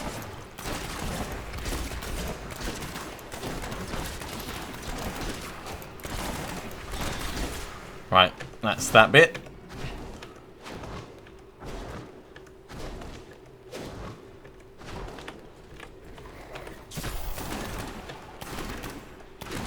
My Paragon level is 263 at the moment.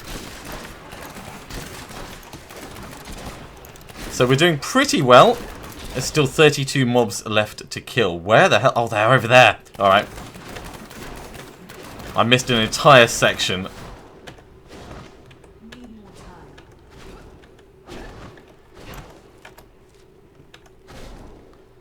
Right, let's put these down again.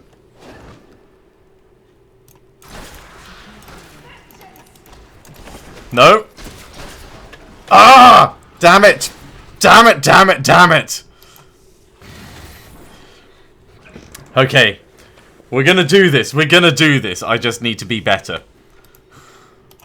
So close.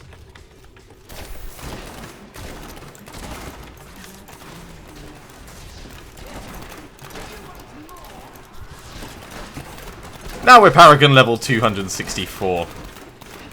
Right, let's see if we can hurry through this first bit. Because I want more time for when I'm hunting around at the end.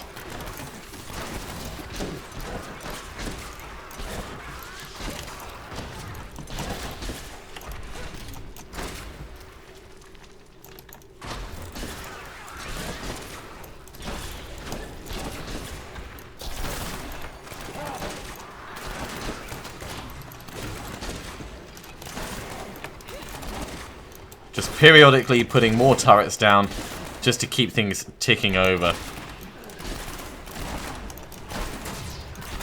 That rockworm tried, but he did not succeed.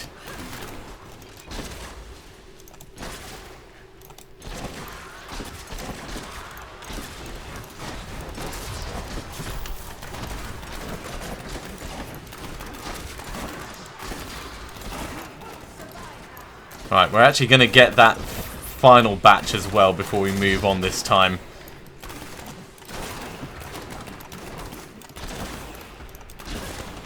So we're going to double back on ourselves just round here.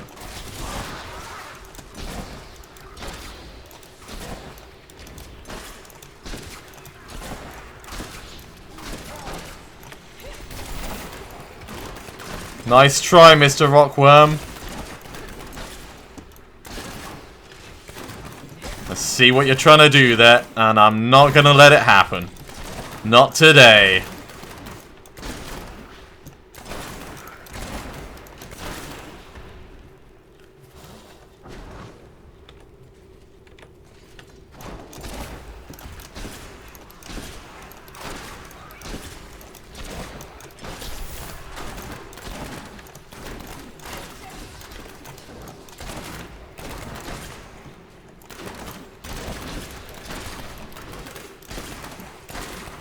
Right, we are getting pretty close to the first objective. Ah! Alright, let's try the town portal trick. So close, so close. Well, while we're here, we may as well drop off those unhallowed trousers and salvage everything else up.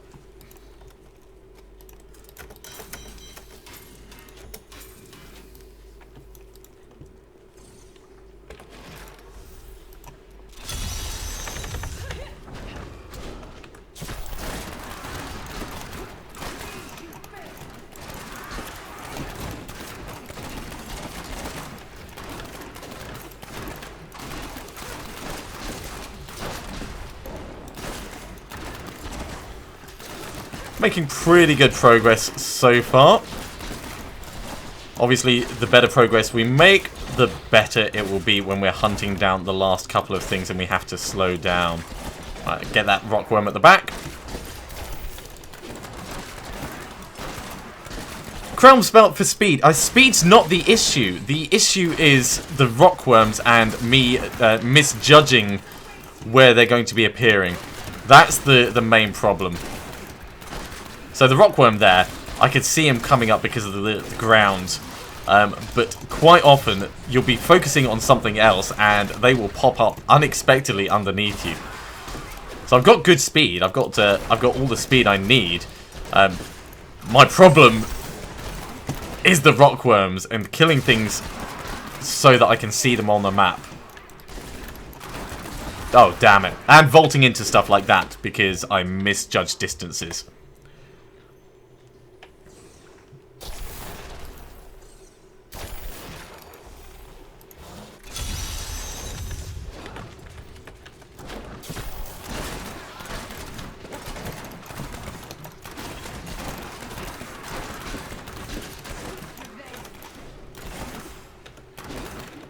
So yeah, got plenty of speed for tearing through all of this stuff. What we don't have is immunity to physical damage.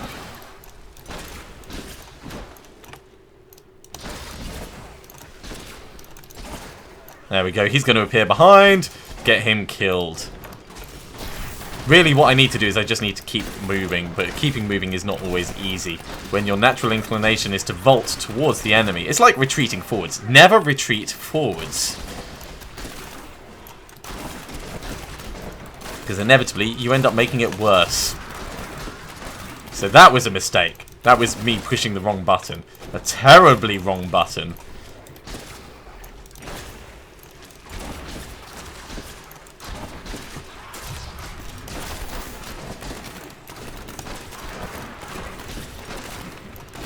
So head up here, kill anything up here quickly, and then we'll head back down and round.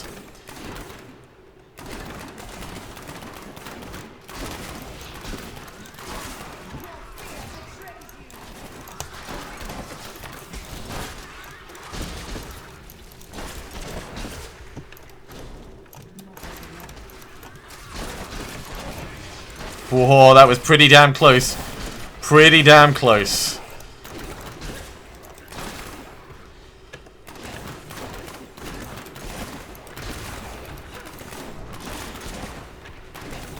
Now this area should be safe for the moment, so we can whiz through that.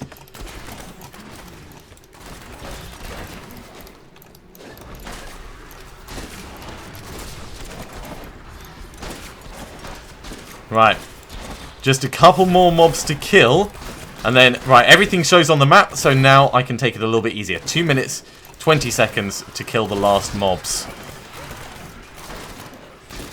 That's a rockworm quite close to us. There we go. And it's just about being observant and taking our time now.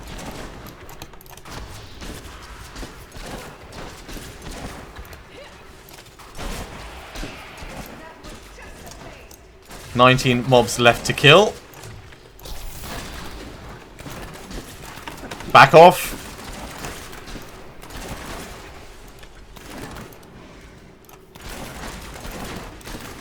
Jesus. 16 left to go. We've still got the middle area to clear out, but let's clear this bit first. We've got 1 minute 33.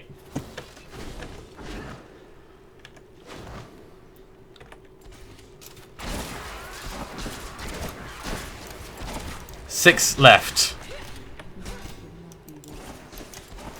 3 left. 1 left. Is that guy? Is that guy? He's the only one left. There's no rocks left. And we've done it!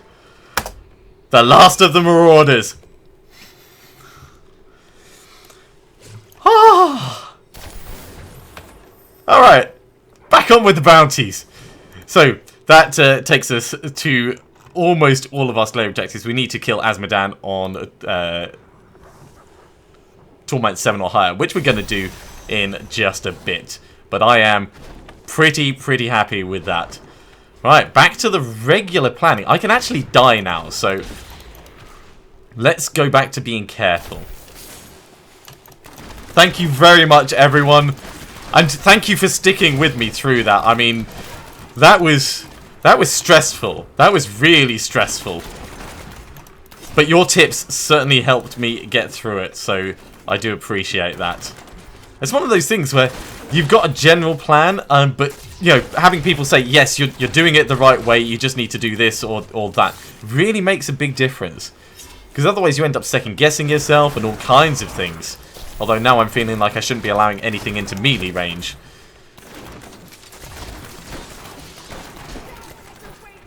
Right, so we need to find Gormanganda. He'll be around somewhere. Let's put this Paragon point in to Dexterity. I earned that Paragon point. Yeah, around this way.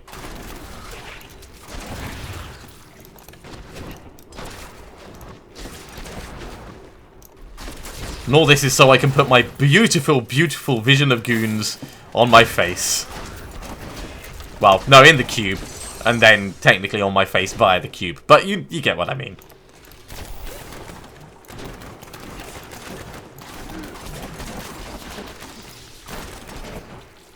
It's going to be back the other way. I do like that we can vault forever now. That is a very nice thing. Yang's recurve. Every time.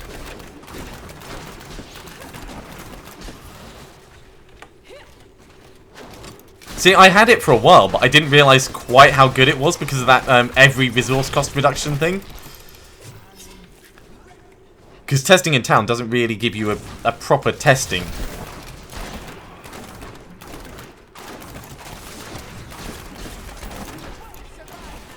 Right. You bloody snake. Gone. You know what? Let's go kill Azmodan now. It's not part of our bounties. But it will tick off the season journey bit.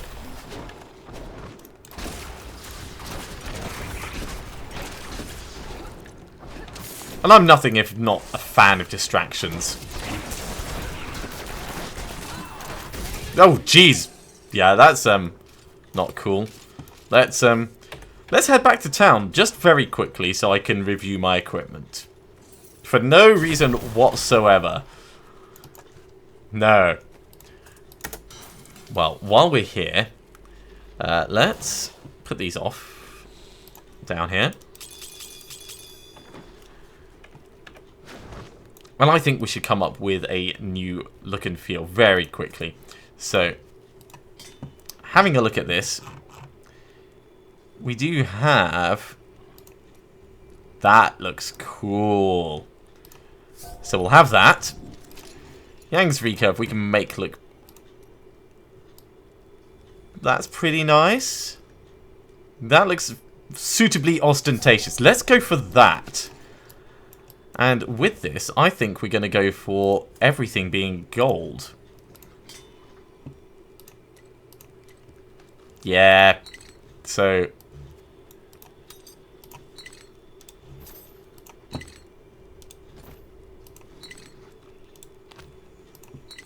I mean, how overly ostentatious is this?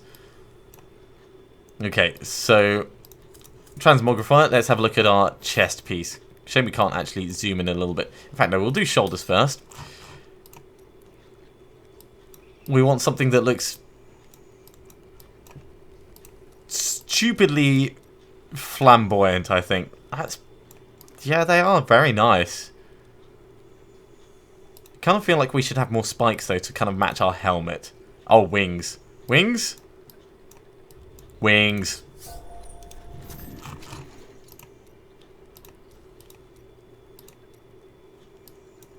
Wings and an exceptionally long cape. Let's go for the exceptionally long cape, and we'll see if we can find something that looks like it matches the cape.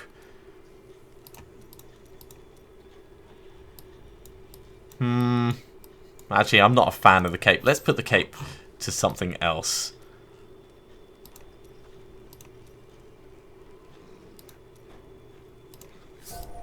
Yeah, that'll do. Oh, that works well. And the boots, I think, are the only thing that I haven't actually done anything with. We could get little tassel side bits.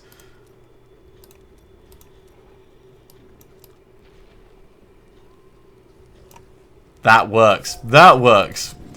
We are fully prepared now for killing Azmodan. And it totally wasn't a time sink just to wait for my extra death to come back. No siree. to those of you joining the live stream, welcome. I hope you're having a fun evening this evening.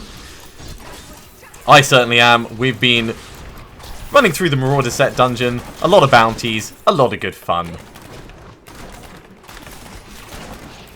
This, of course, being our stupidly, stupidly powerful multi-shot. Let's not stand in the middle of that build.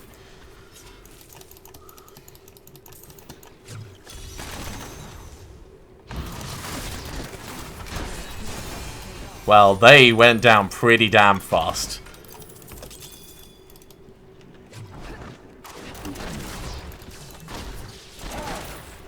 Shoot him in the bum. We will check out that amulet in just a second. In the meantime, let's put on this critical hit damage. So that is a Ouroboros. It's a pretty nice one, but we're not going to use it. So, of course, Azmodan being a great big fat demon, we have to go to him rather than him coming to us.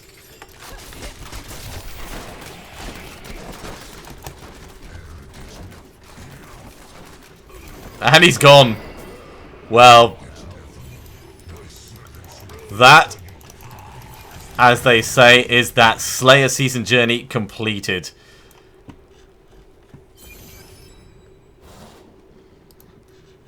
So, let's enlist on the champion one. So, we need to do a level 70 Torment 10 Rift within 6 minutes. Gems to level 35.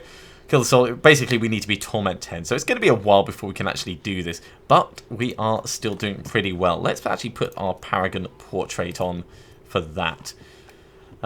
So, which was this season one, was it?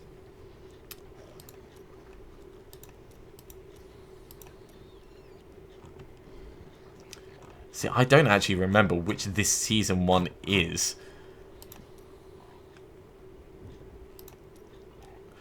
No, we've just done Slayer, so it'll be Soulstone Slayer. That's the one. Let's put that on. It looks pretty cool with the jaggedy bits all the way around it. Right, we're carrying on with bounties. Back to what we were supposed to be doing before I got distracted killing Azmodan. Okay, round and round we go. That's going to be the way back up. So, not that way. Down the stairs.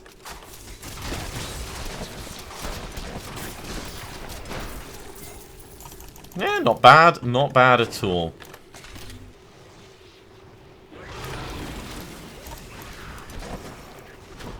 I am, of course, terrified of anything that shoots at me. Hell, I'm terrified of anything that will step into close combat with me as well, but...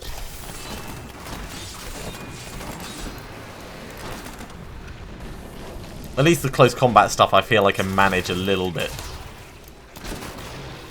Right, Golash is round this way. So let's put these down. We'll come around a little bit further. And start shooting ahead of time. Boom. Okay. 8 more mobs to kill. And because we shoot way off screen, that's that. On to the Cursed Bailey, and that will finish off this act of bounties, which has taken longer than any other act in existence. I mean, this is supposed to be a single run of bounties taking an hour, and we've been 1 hour 49 already.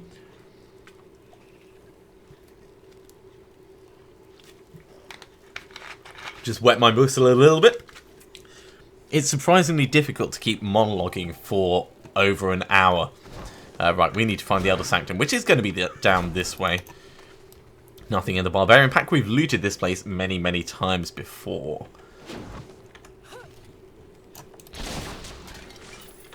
Okay.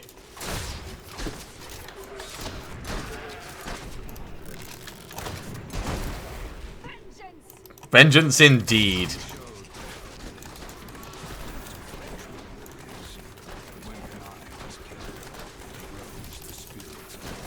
Stabbity, stabbity. All of them, stabbity.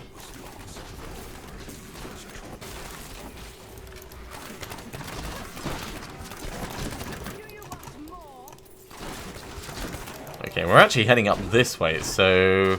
can we go around this way? I don't think so. No. We're gonna have to go the longish way around.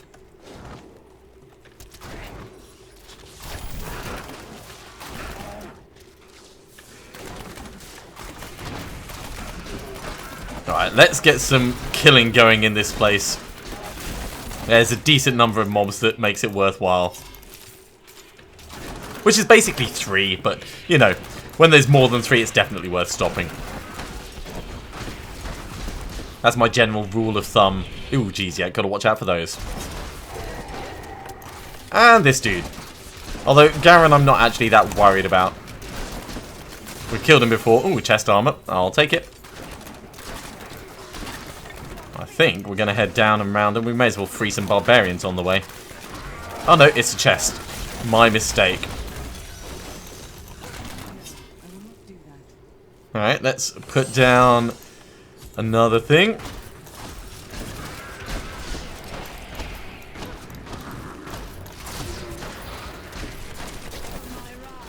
Yeah, feel it! Don't obviously, like, shoot me with anything. Just, you know, fear my wrath.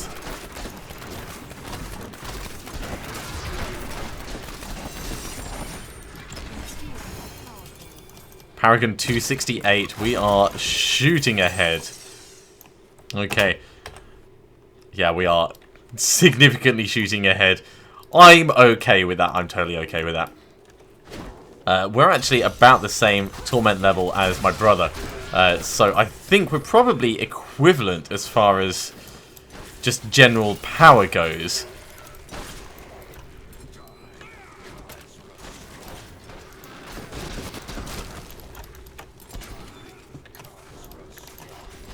Right, let's put on vengeance. Oh, cool. Another unique.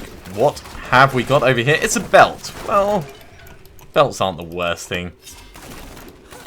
And into the Elder Sanctum. Cursed chest, where are you?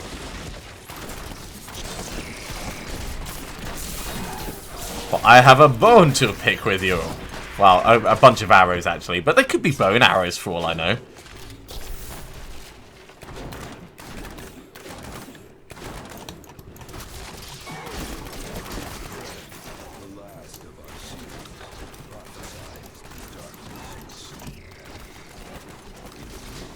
Ka-chunk, ka-chunk, ka-chunk. And yeah, this is sort of in the right direction. So we'll keep on moving. Don't stop moving, that's what I say.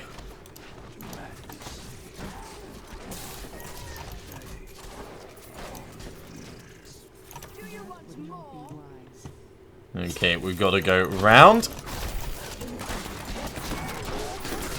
It's good that the wall's not really blocking our arrows. I mean, a little bit, but not massively so. Like, bricks are a minor inconvenience rather than something that actually gets in the way.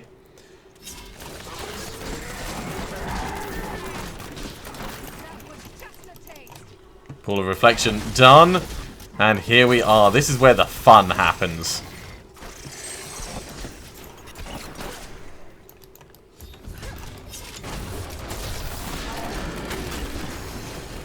Everyone just start going crazy.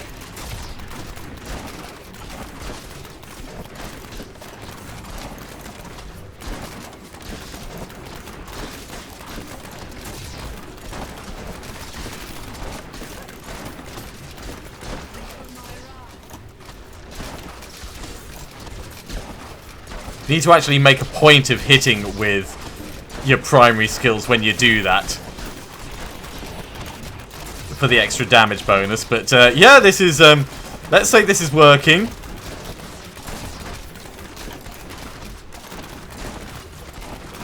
More than working, this is awesome. How many was that? Jesus. 158. It felt like more. That felt like a full-on war. Alright, grab all these bits while we are full of stuff. Let's head back to town. That goes in there. That goes in vitality. So we'll clear some space and then we'll hand this in. In the box is a belt and a two-handed axe. Let's ID them all together. So we've got the Insatiable Belt. We've got the Chain of Shadows. I think I've already got one of those, actually. Yeah, Chain of Shadows.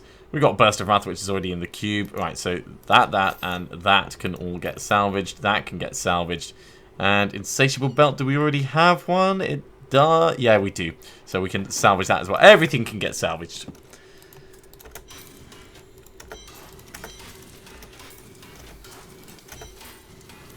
A pretty good haul, all in all. Right, so we still have one act of bounties to go, and that is Heaven. The boss is going to be Sledge, Worm Sign, Bound Shaman. I suppose it's Sledge is the closest. No, this isn't Torment 13. This is Torment 8. I am too much of a casual player to be at Torment 13 at the moment. That would be pretty extreme. But good to have you joining the live stream, Peter.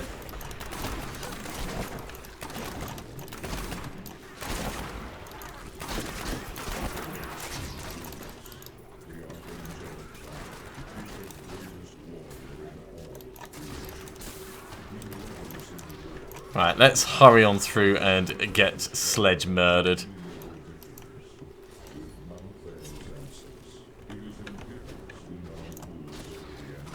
Stabbity, stabbity. Let's get some resource regen going as well. There we go. Almost not worth it to pick that up. Let's head straight on to the Besieged Tower.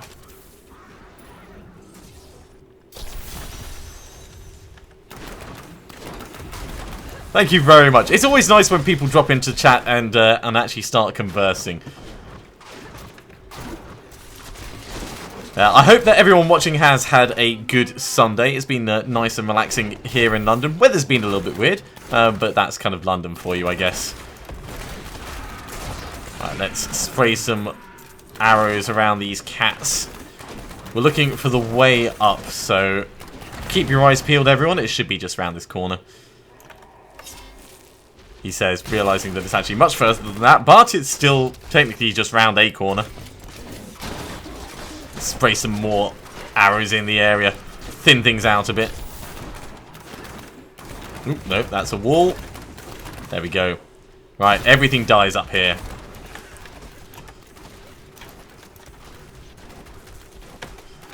Let's not stand in the middle of the Frozens. We will, however, kill them all and then come back to loot the area.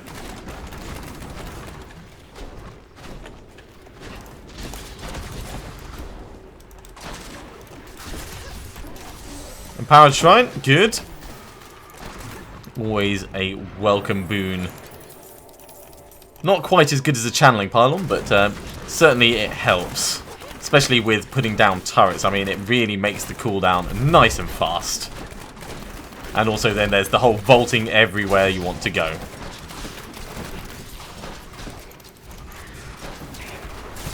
And, you know, Permanent Vengeance. That's also pretty cool. Right, 8 mobs left. Oh, there's one still over here. I wish they'd all come down at the same time. It's always the flyers. And the worms. The flyers and the worms, they are the worst. Right, you guys are dealt with. Let's move on. Worm side, speaking of worms. Fellow Londoner. Filthy casual. Well, good to meet you. Good to meet you. Although I think you've been in the chat before. But yeah, it's always nice to have fellow Londoners, someone in the same time zone to appreciate the difficulties. You know, while everyone's just about getting up and I'm having to go to bed because it's late and I have work tomorrow.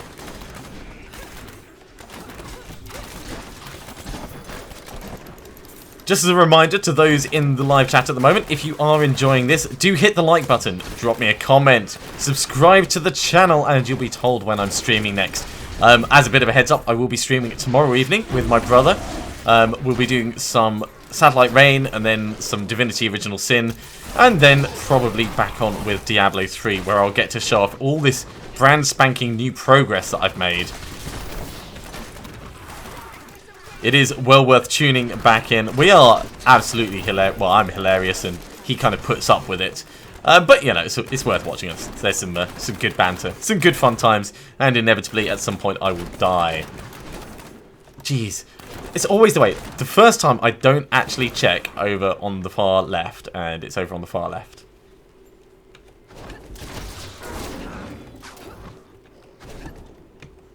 In fact, you know what? I'm going to grab that Frenzied Shrine just to make a point of this.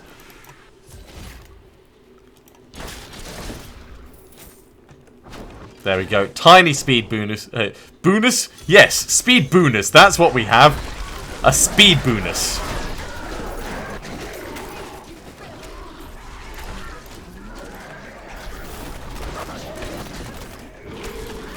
Speed bunai are now a thing, by the way.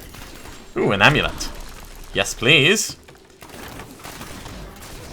Well, you're going to die, mostly because I don't like the flames that come out of your face. It's not because I'm racist, it's just because your face is too fiery.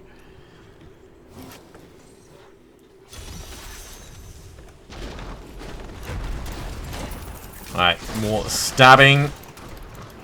Frenzy trying... Yeah, normally when people join me this late, they are in America or one of the other time zones over that direction. Just because it seems more convenient. People seem to be waking up around that time. I don't find that Europeans and Londoners tend to stay awake to watch YouTube this late on a Sunday. At least if they do, they're very, very quiet about it. We've got a couple of long-standing people that pretty much will join at any time, but I'm pretty certain that they're dirty vagrants, like Black Sword, don't actually have anything to do in their lives except just, you know, sit in live chat.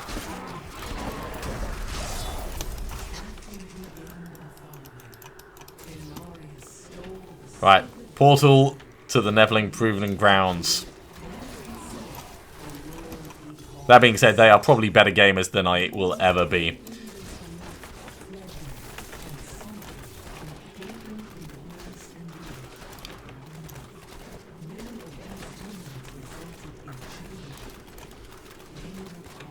Bang, bang. Everything dies. Really damn quickly. Let's loot this up nicely, and we'll grab this as well. Cool, right. So we've got one bounty left. That's going to be killing Rakai. Oh, another Countess Julia's cameo. Matron lets me watch until Horlicks kicks in. That's awesome. That's almost like a carry-on nursing reference as well. Although that's probably showing my age more than anything.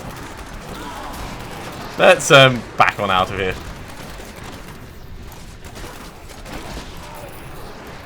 For anyone that doesn't live in England and doesn't know, Horlicks is a malted drink that's warming and nice, and it will send you ever so slightly snoozy towards the end of an evening.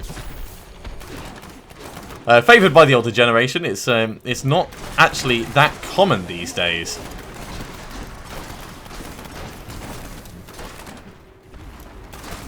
But I do remember it from my youth. I'm pretty certain if you had a hunt for it, you'd still be able to find it in supermarkets. Right, Rakai is down this way, so let's get down here and show them what for.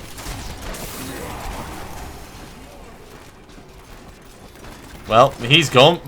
He had enough time to... Oh, damn it, I rescued an angel. He had enough time to summon a portal, and then he died. Not the last thing you want to do with your time. Yeah, what did you do? Did you take the fight to the enemy? No, I summoned a portal. What was it going to do? It was just going to move them from A to B. Didn't really do much. Bounty done. Let's head back to town. That is the last of our bounty run, actually. Tyrael, give me the goods. Ah, a hand crossbow and an axe. That is actually pretty good. So that's going to be another Hell Trapper. It's a reasonable one. We're going to salvage it up, though. Another Burst of Wrath, which we're going to salvage up. And Countess Julia's cameo, which we're going to salvage up. All of these are going to get completely destroyed. Gone gone and gone. Right, well, we have a hell of a lot of blood shards. So let's talk about quivers. Just very quickly, because we do still need that Dead Man's Legacy. No. And no. We'll salvage them up. That's another couple of Forgotten Souls at least. Right, and now I can talk about what I'm actually going to do with my equipment. So, we've got the Visage of Goons. It's an ancient one, which I really don't want to put in the cube, but at the same time, I want to put it in the cube so that we can actually use it. So that's going in the cube instead of St. Archu's Gauge. Let me just bring that down. Because of that, we're going to need to move the Convention of Elements out, so we're going to have the Elusive Ring instead. That's going to be providing our damage reduction. Those two combined are going to do significant boost to our general damage. We're going to have Manticore as well going in. So, hang on, let me just bring up this again. Wait, not that. That one.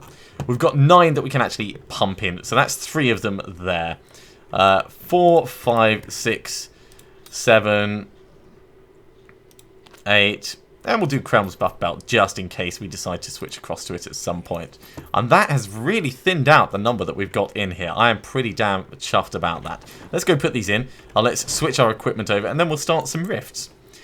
So, first up.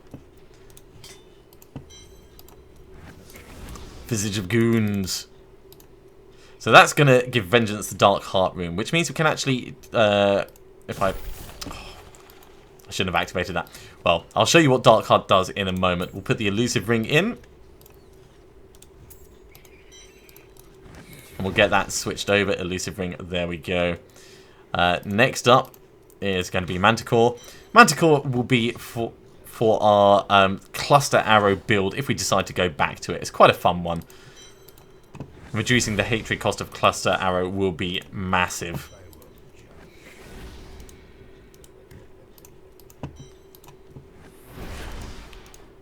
And the rest of these are mostly just to clear out our stash area.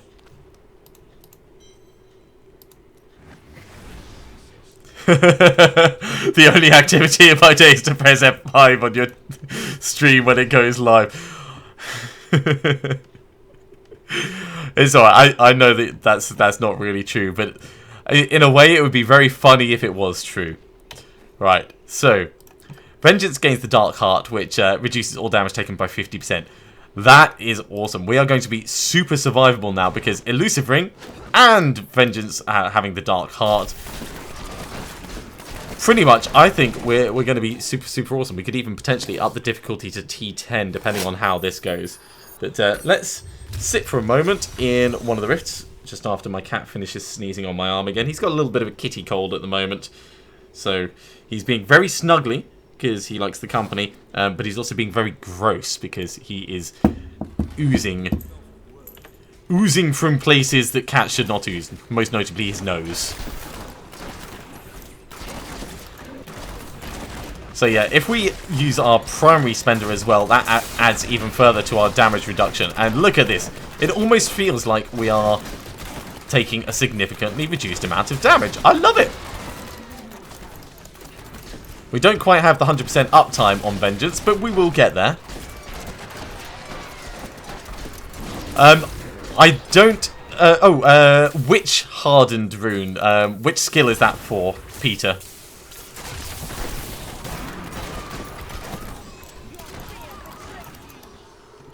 I've only been playing Demon Hunter for a couple of days, really, so I don't know specifically which one you're talking about off the top of my head. Protection Shrine.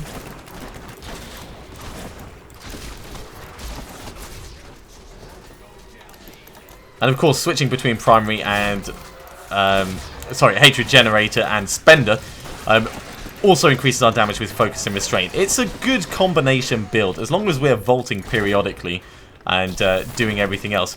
We are just a constantly mobile killing machine. Right, let's head on through to the next level. Put another couple of these down. Vault down into the middle. Vault back out because it's stupid to stand in there.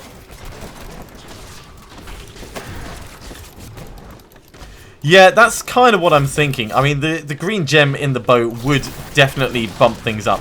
I love the extra experience I get from it, but I've probably reached the point where it's not actually giving me that much compared to the mobs themselves.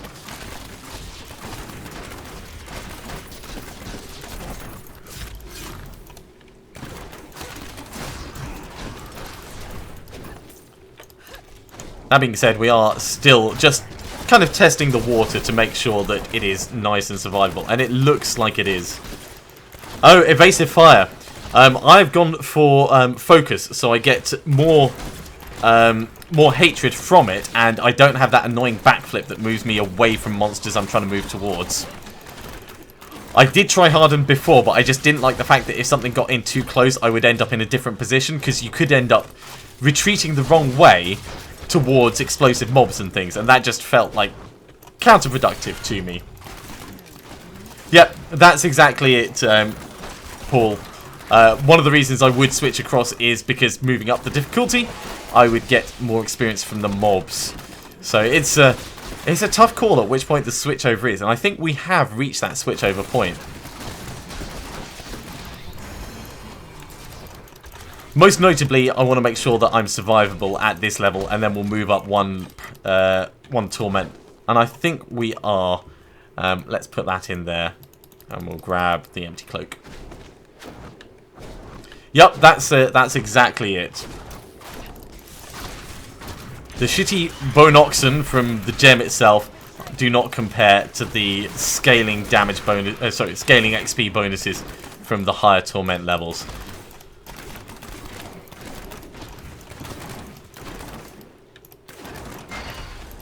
Hello, anyone around? I would quite like to kill someone, please. Like all of you. Yeah, darkness awaits you. The flaming explosion of darkness. Let's go through to this side and then we'll come back.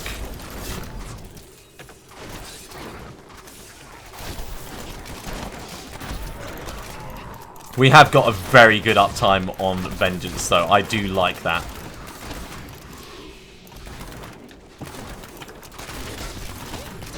Real shame that Hell Trapper didn't quite have the proc rate I was hoping for. If it was just a little bit more, it probably would have felt worthwhile. It just felt a little bit, like a wet blanket. You know, yeah, sure, you can cover yourself with it, but you don't really feel like it's helping. You're not keeping warm from it, you just feel a bit damp.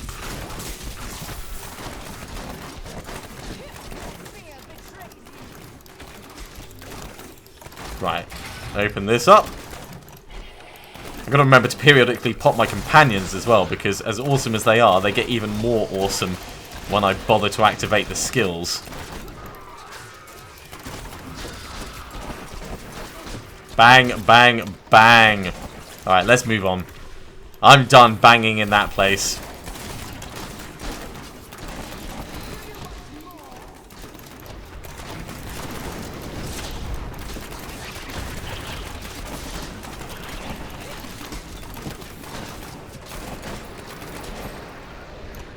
Well, I definitely want to go this way because I want all of these things. So, was there anything else worthwhile down here? Yeah, I know.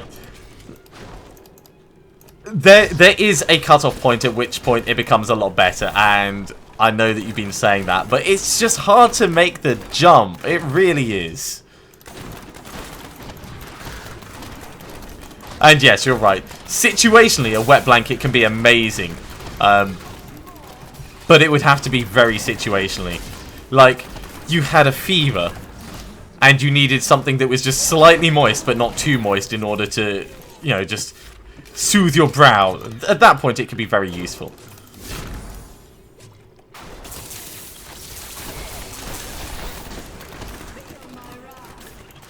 Alright, let's hurry through these.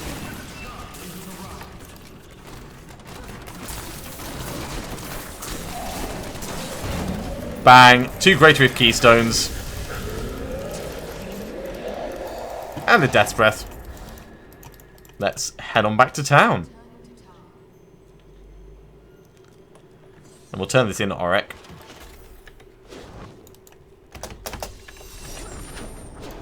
salvage up all this wonderful stuff. We've probably got a ton of crafting ingredients now. Yeah, doing reasonably well on that. And we will plonk these gems down.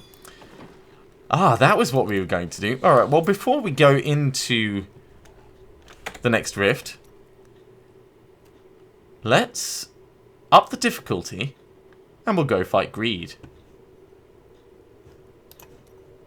Because that seems like a terrible idea, doesn't it?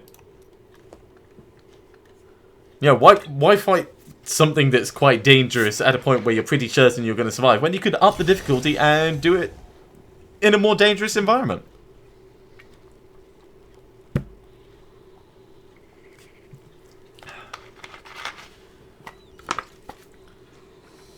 Right, suitably lubricated.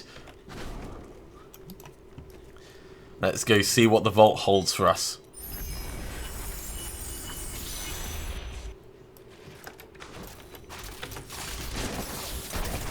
We'll open up all the treasure.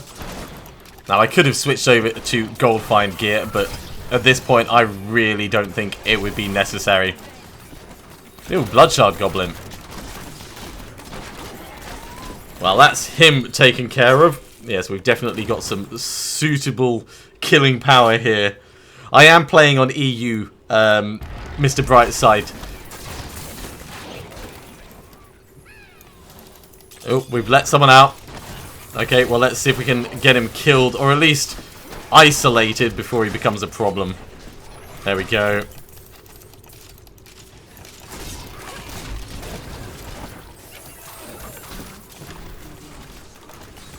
Malevolent Tormentor, he's going to have some good drops. There's a hand crossbow. There's some gloves. Wow, that was doubly good drops. Yeah, multi-shot doesn't actually go through doors. I feel that's a flaw in its design.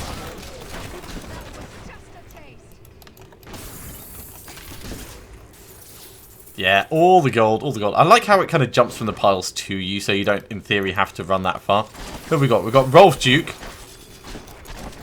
And Mort Duke. Right, grab these, grab that, grab all of the other bits. Haha, good to hear, good to hear. Yeah, that's the plan. 5 sentries will go down right at the start of this fight. And yeah, I should have done the emerald, but at the same time, I can't be bothered to go back to town. I want to know if I'm just generally survivable here right now, and then I will switch over. So before we do this, 1, 2, 3. Hell, let's just get the fight started. We'll get to put another one down in just a moment.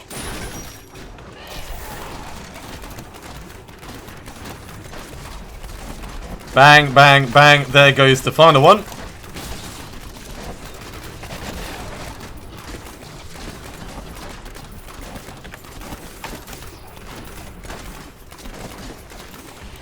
Not a problem at all. Ka-squish. Ka-squish indeed. Oh, a potion! Our first potion of the season. Add a quiver. I really hope it's Dead Man's Legacy. It's not. It's another Bombardier's Rucksack, which is alright. It could be better than our current one. It's... Ooh.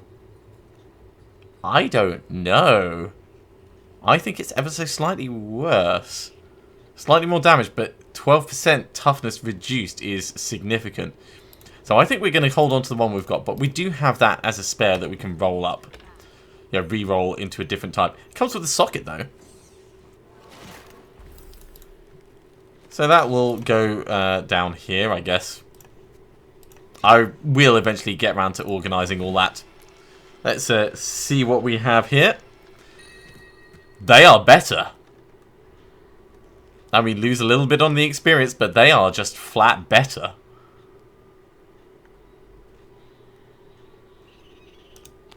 Cool. And Natalia's Slayer to go with the other Natalia's Slayers that I've got. Let's put that down in there. So, this potion is Bottomless Potion of the Leech. That's actually really good. Life per hit up. And these can go there as... Oh, jeez, that was a mistake. as potential re-rollers. I will organise that at some point. But for now, we're going to jump into a Greater Rift. And yes, I am going to change over that gem. So let's drop all of these off.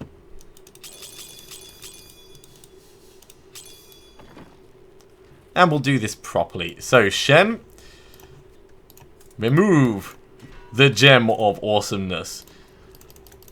Insert the Gem of Destruction.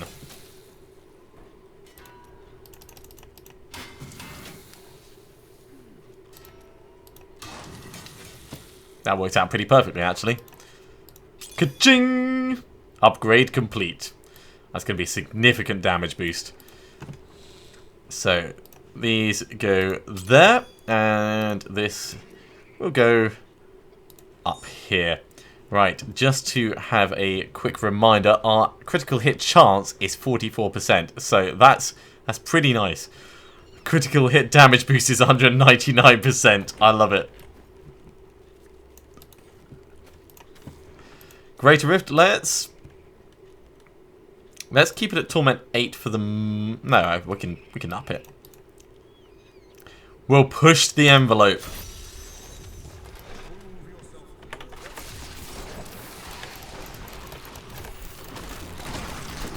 And we are off to a cracking start.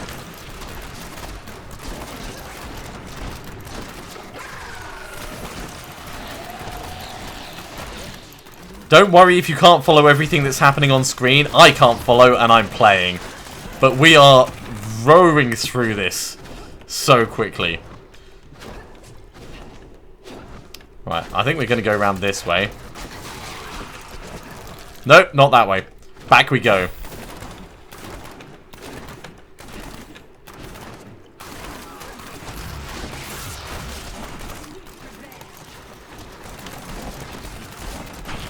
Okay, good damage. We're killing them so quickly they're not actually having a chance to finish their death animations. That's how quickly we're doing it. Too low on discipline? Well, try being better. There we go. That will actually significantly help.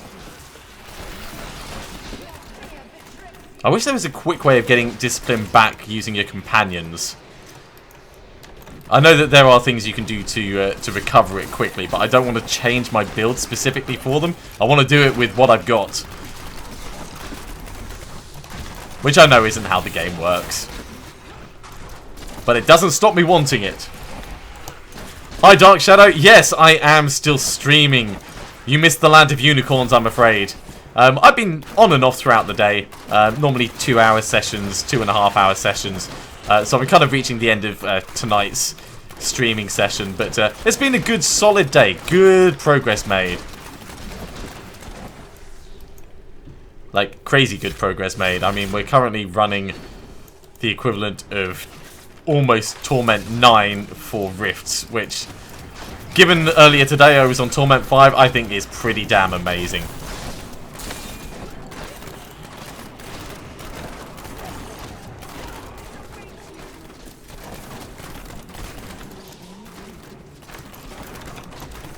Right, let's get these guys dying quickly. Oh yeah.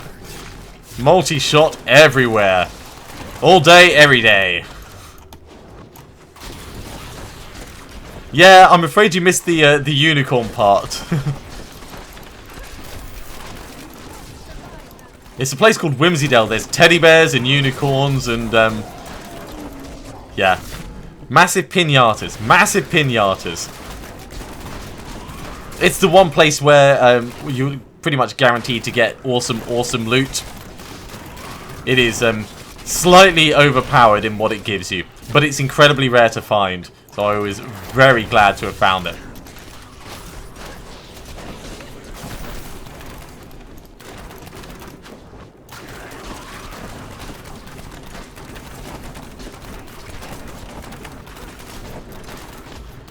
Right, that's nothing down that area. Let's head round to the left.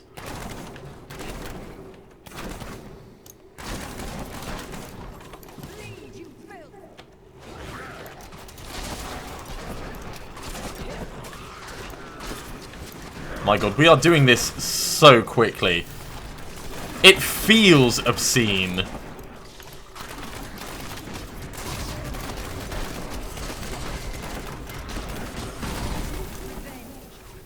And that damage reduction was really noticeable there.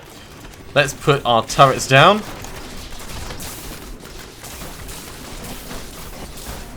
Screen just fills with arrows. Amulet, a sword. Wow, that sword looked stupidly flamboyant. What the hell? Is that some kind of monk sword? That looks like a monk sword.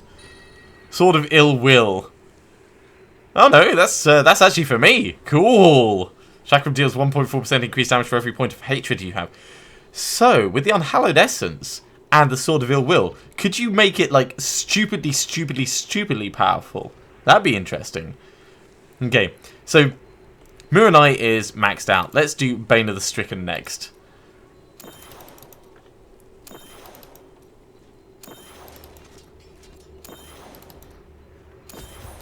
And we'll put that Paragon Point in there, and we'll head back to town. Now it's a sword as well, so that's probably for the Impale build. Let's put it in here as well. Let's have a quick look at this. Multi-shot and Vengeance deal 40% increased damage. Okay, so that's not specifically it. Shadow set. While equipped with a melee weapon, damage increased by 12,000%. Impale deals an additional stupid amount of damage. Yeah.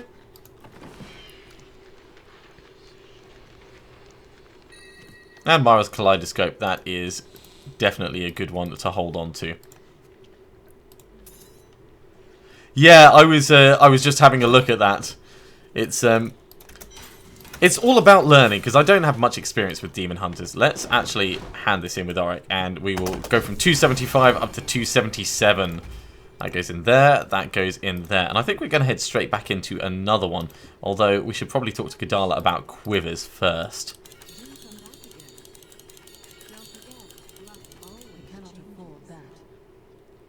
Bowlers now explode instantly. Well, it's one that we didn't have, so that can go over here.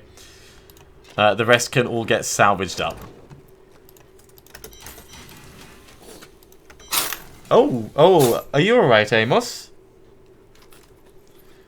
Right, I'm going to have to take a second just to sort out my cat. I will not be long. Alright, come on, mister. Let's put you down here. Just for a moment. I know, you're not feeling very well.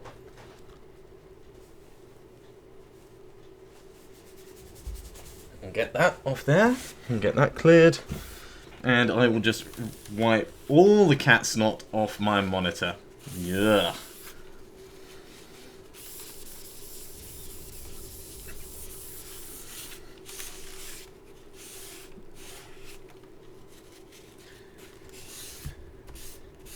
There we go. That is much better. The unfortunate thing about having a slightly poorly furry companion. Right. Let's get myself resettled. And then we'll be ready to go right back in. Got my old man blanket around me.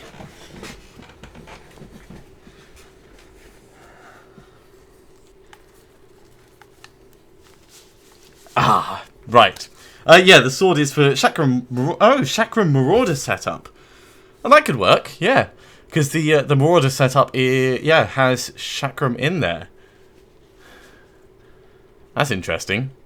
Okay, right. Let's carry on back in with another Greater Rift, and we'll put this one up to Greater Rift 40.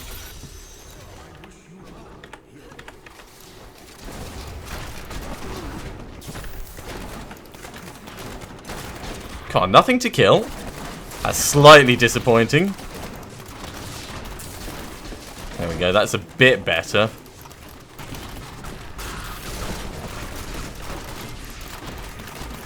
Yeah, that's what I'm talking about. Just about keeping on top of where I am compared with where everything else is.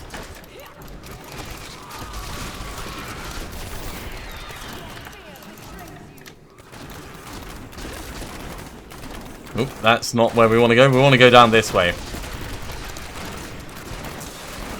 back off just a tiny bit. Run through all of these.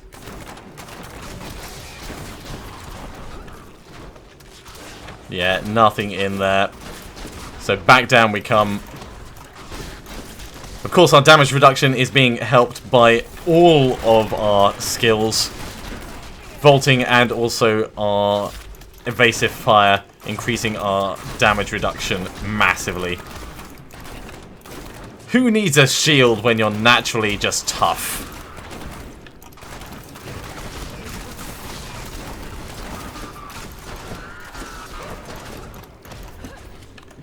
That combined with our leech skill means that everything that we're hitting is healing us pretty nicely, so our life is effectively worth a hell of a lot more. It's a good combination. I like it as far as stacking things that work together goes. Amos can jump high enough to get up to the PC. It's only a regular table height. But normally he sits on my lap, so he's normally pretty close by. At the moment he's sat over the other side of the room feeling a bit sorry for himself.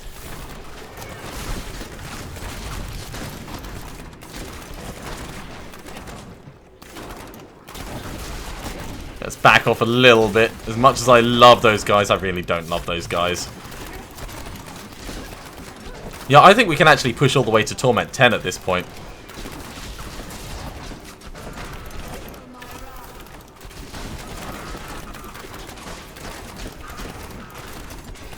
It is crazy amounts of damage that we're putting out. And as long as things are dying quickly enough, then they're not really hurting us. Amos is a bit of an elderly cat. I think he's about 10, but he might be as young as 8, or he might be as old as 12. He's a rescue cat, so I don't know for certain. But I've only had him for a couple of months.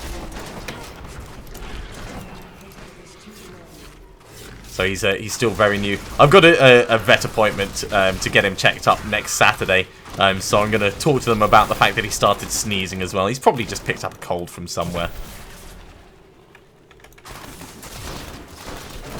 But it's worth getting him checked out because cats are not supposed to sneeze green goo.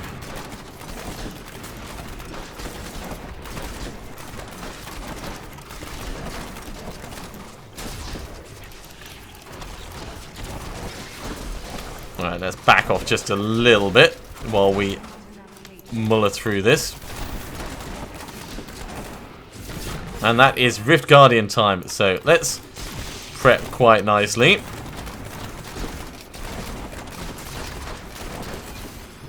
Job done. Job done. That's a lot of nice things. Let's see what we've got.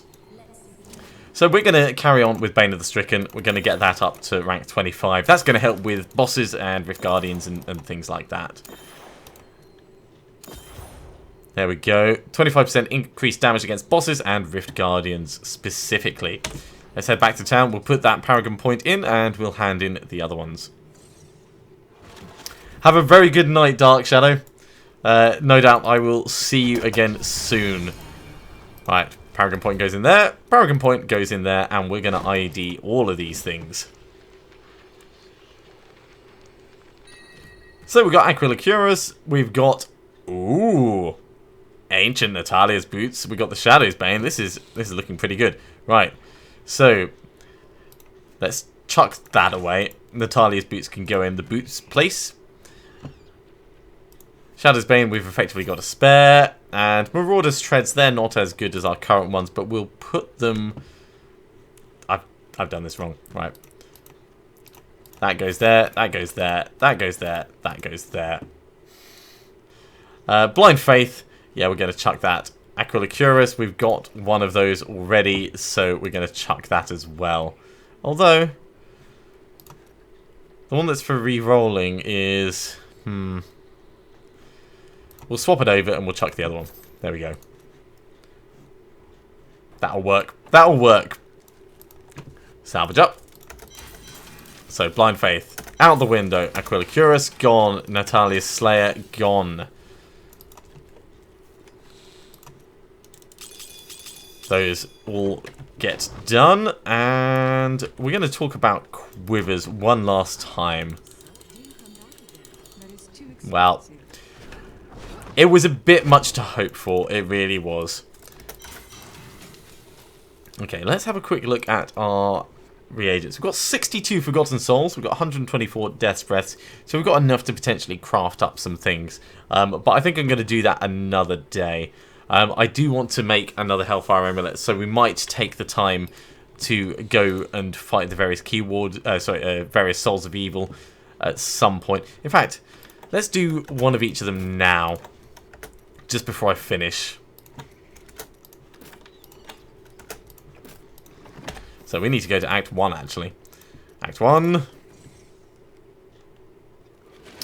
Oh, that's adorable. People don't realise how much of a large part of your life animals become. And 8 years is a huge time. It's a huge time to share your life with anything, really. You know, whether it's a person or an animal.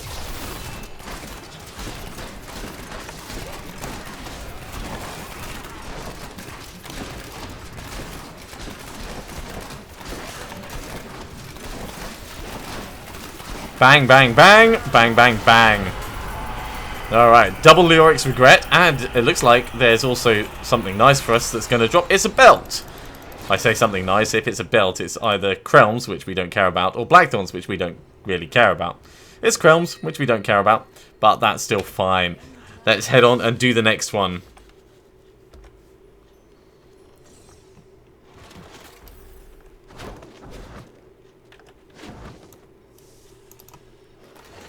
Right, so next one is going to be Putridness.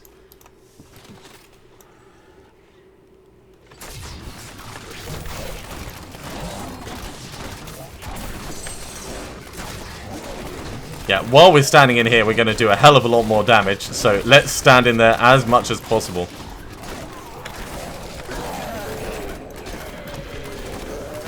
Cool, they are gone. They are so gone. Let's grab all those, head back to town.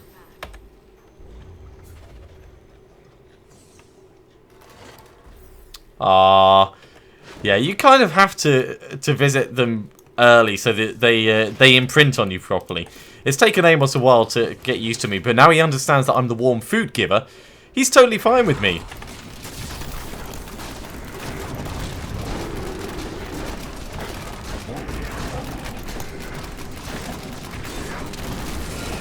Uh-oh. This is not cool. Let's get out of that. Gone. 3 Idols of Terror and a set helm. What is that helm? It's the unhallowed pointy bits. The accursed visage.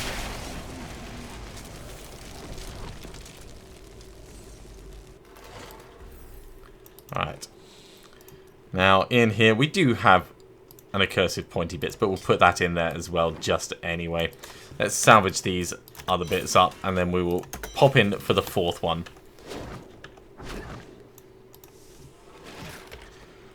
This is the potentially dangerous one. It's the one that's always a little bit harder than the others. So I'm kind of glad that we're doing this at T9 rather than anything much harder.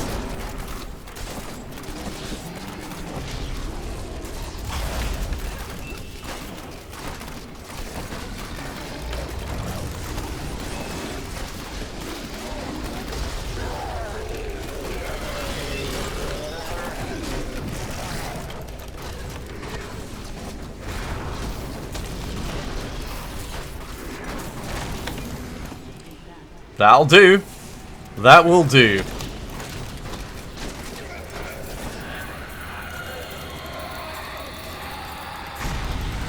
Grab all those last little bits, and back we go.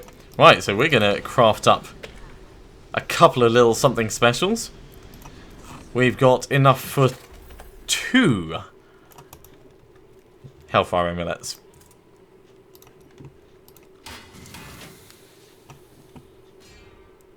Custom engineering? I will take custom engineering. That is not a bad one.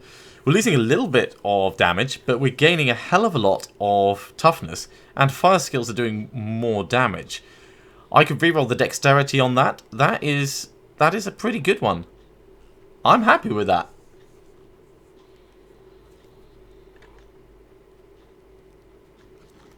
Oh, you had to buy a cat harness because it's too small. That's adorable. Alright, I'm going to make another one of these just because we've got the materials for it. And we might get lucky. Numbing traps again. Okay, so we're going to use this one. Let's actually put it in there now.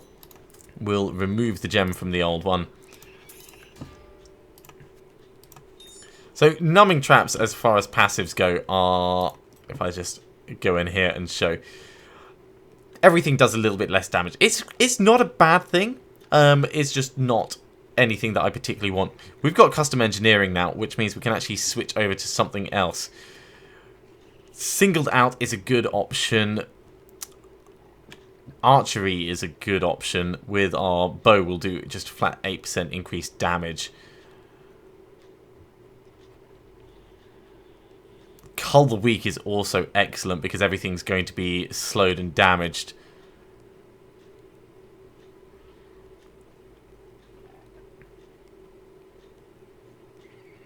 I think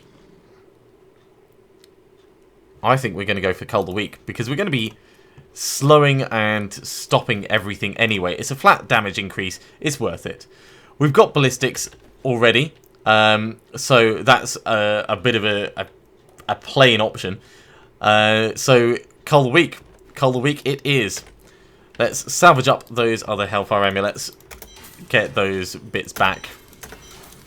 And I think that is a good point for us to finish for the day. Thank you very much for tuning in. To those of you who've been with me since the start of the day and tune in regularly, I love the fact that you guys join me. It is absolutely awesome knowing that you're out there and hearing you interact and give me advice and tips and everything else. For those of you who are new, thanks for joining in. Thanks for stopping by. It's good to have you here as well. Hit the subscribe button if you want to be notified when I'm going to be streaming next. I stream pretty regularly, Monday evenings with my brother.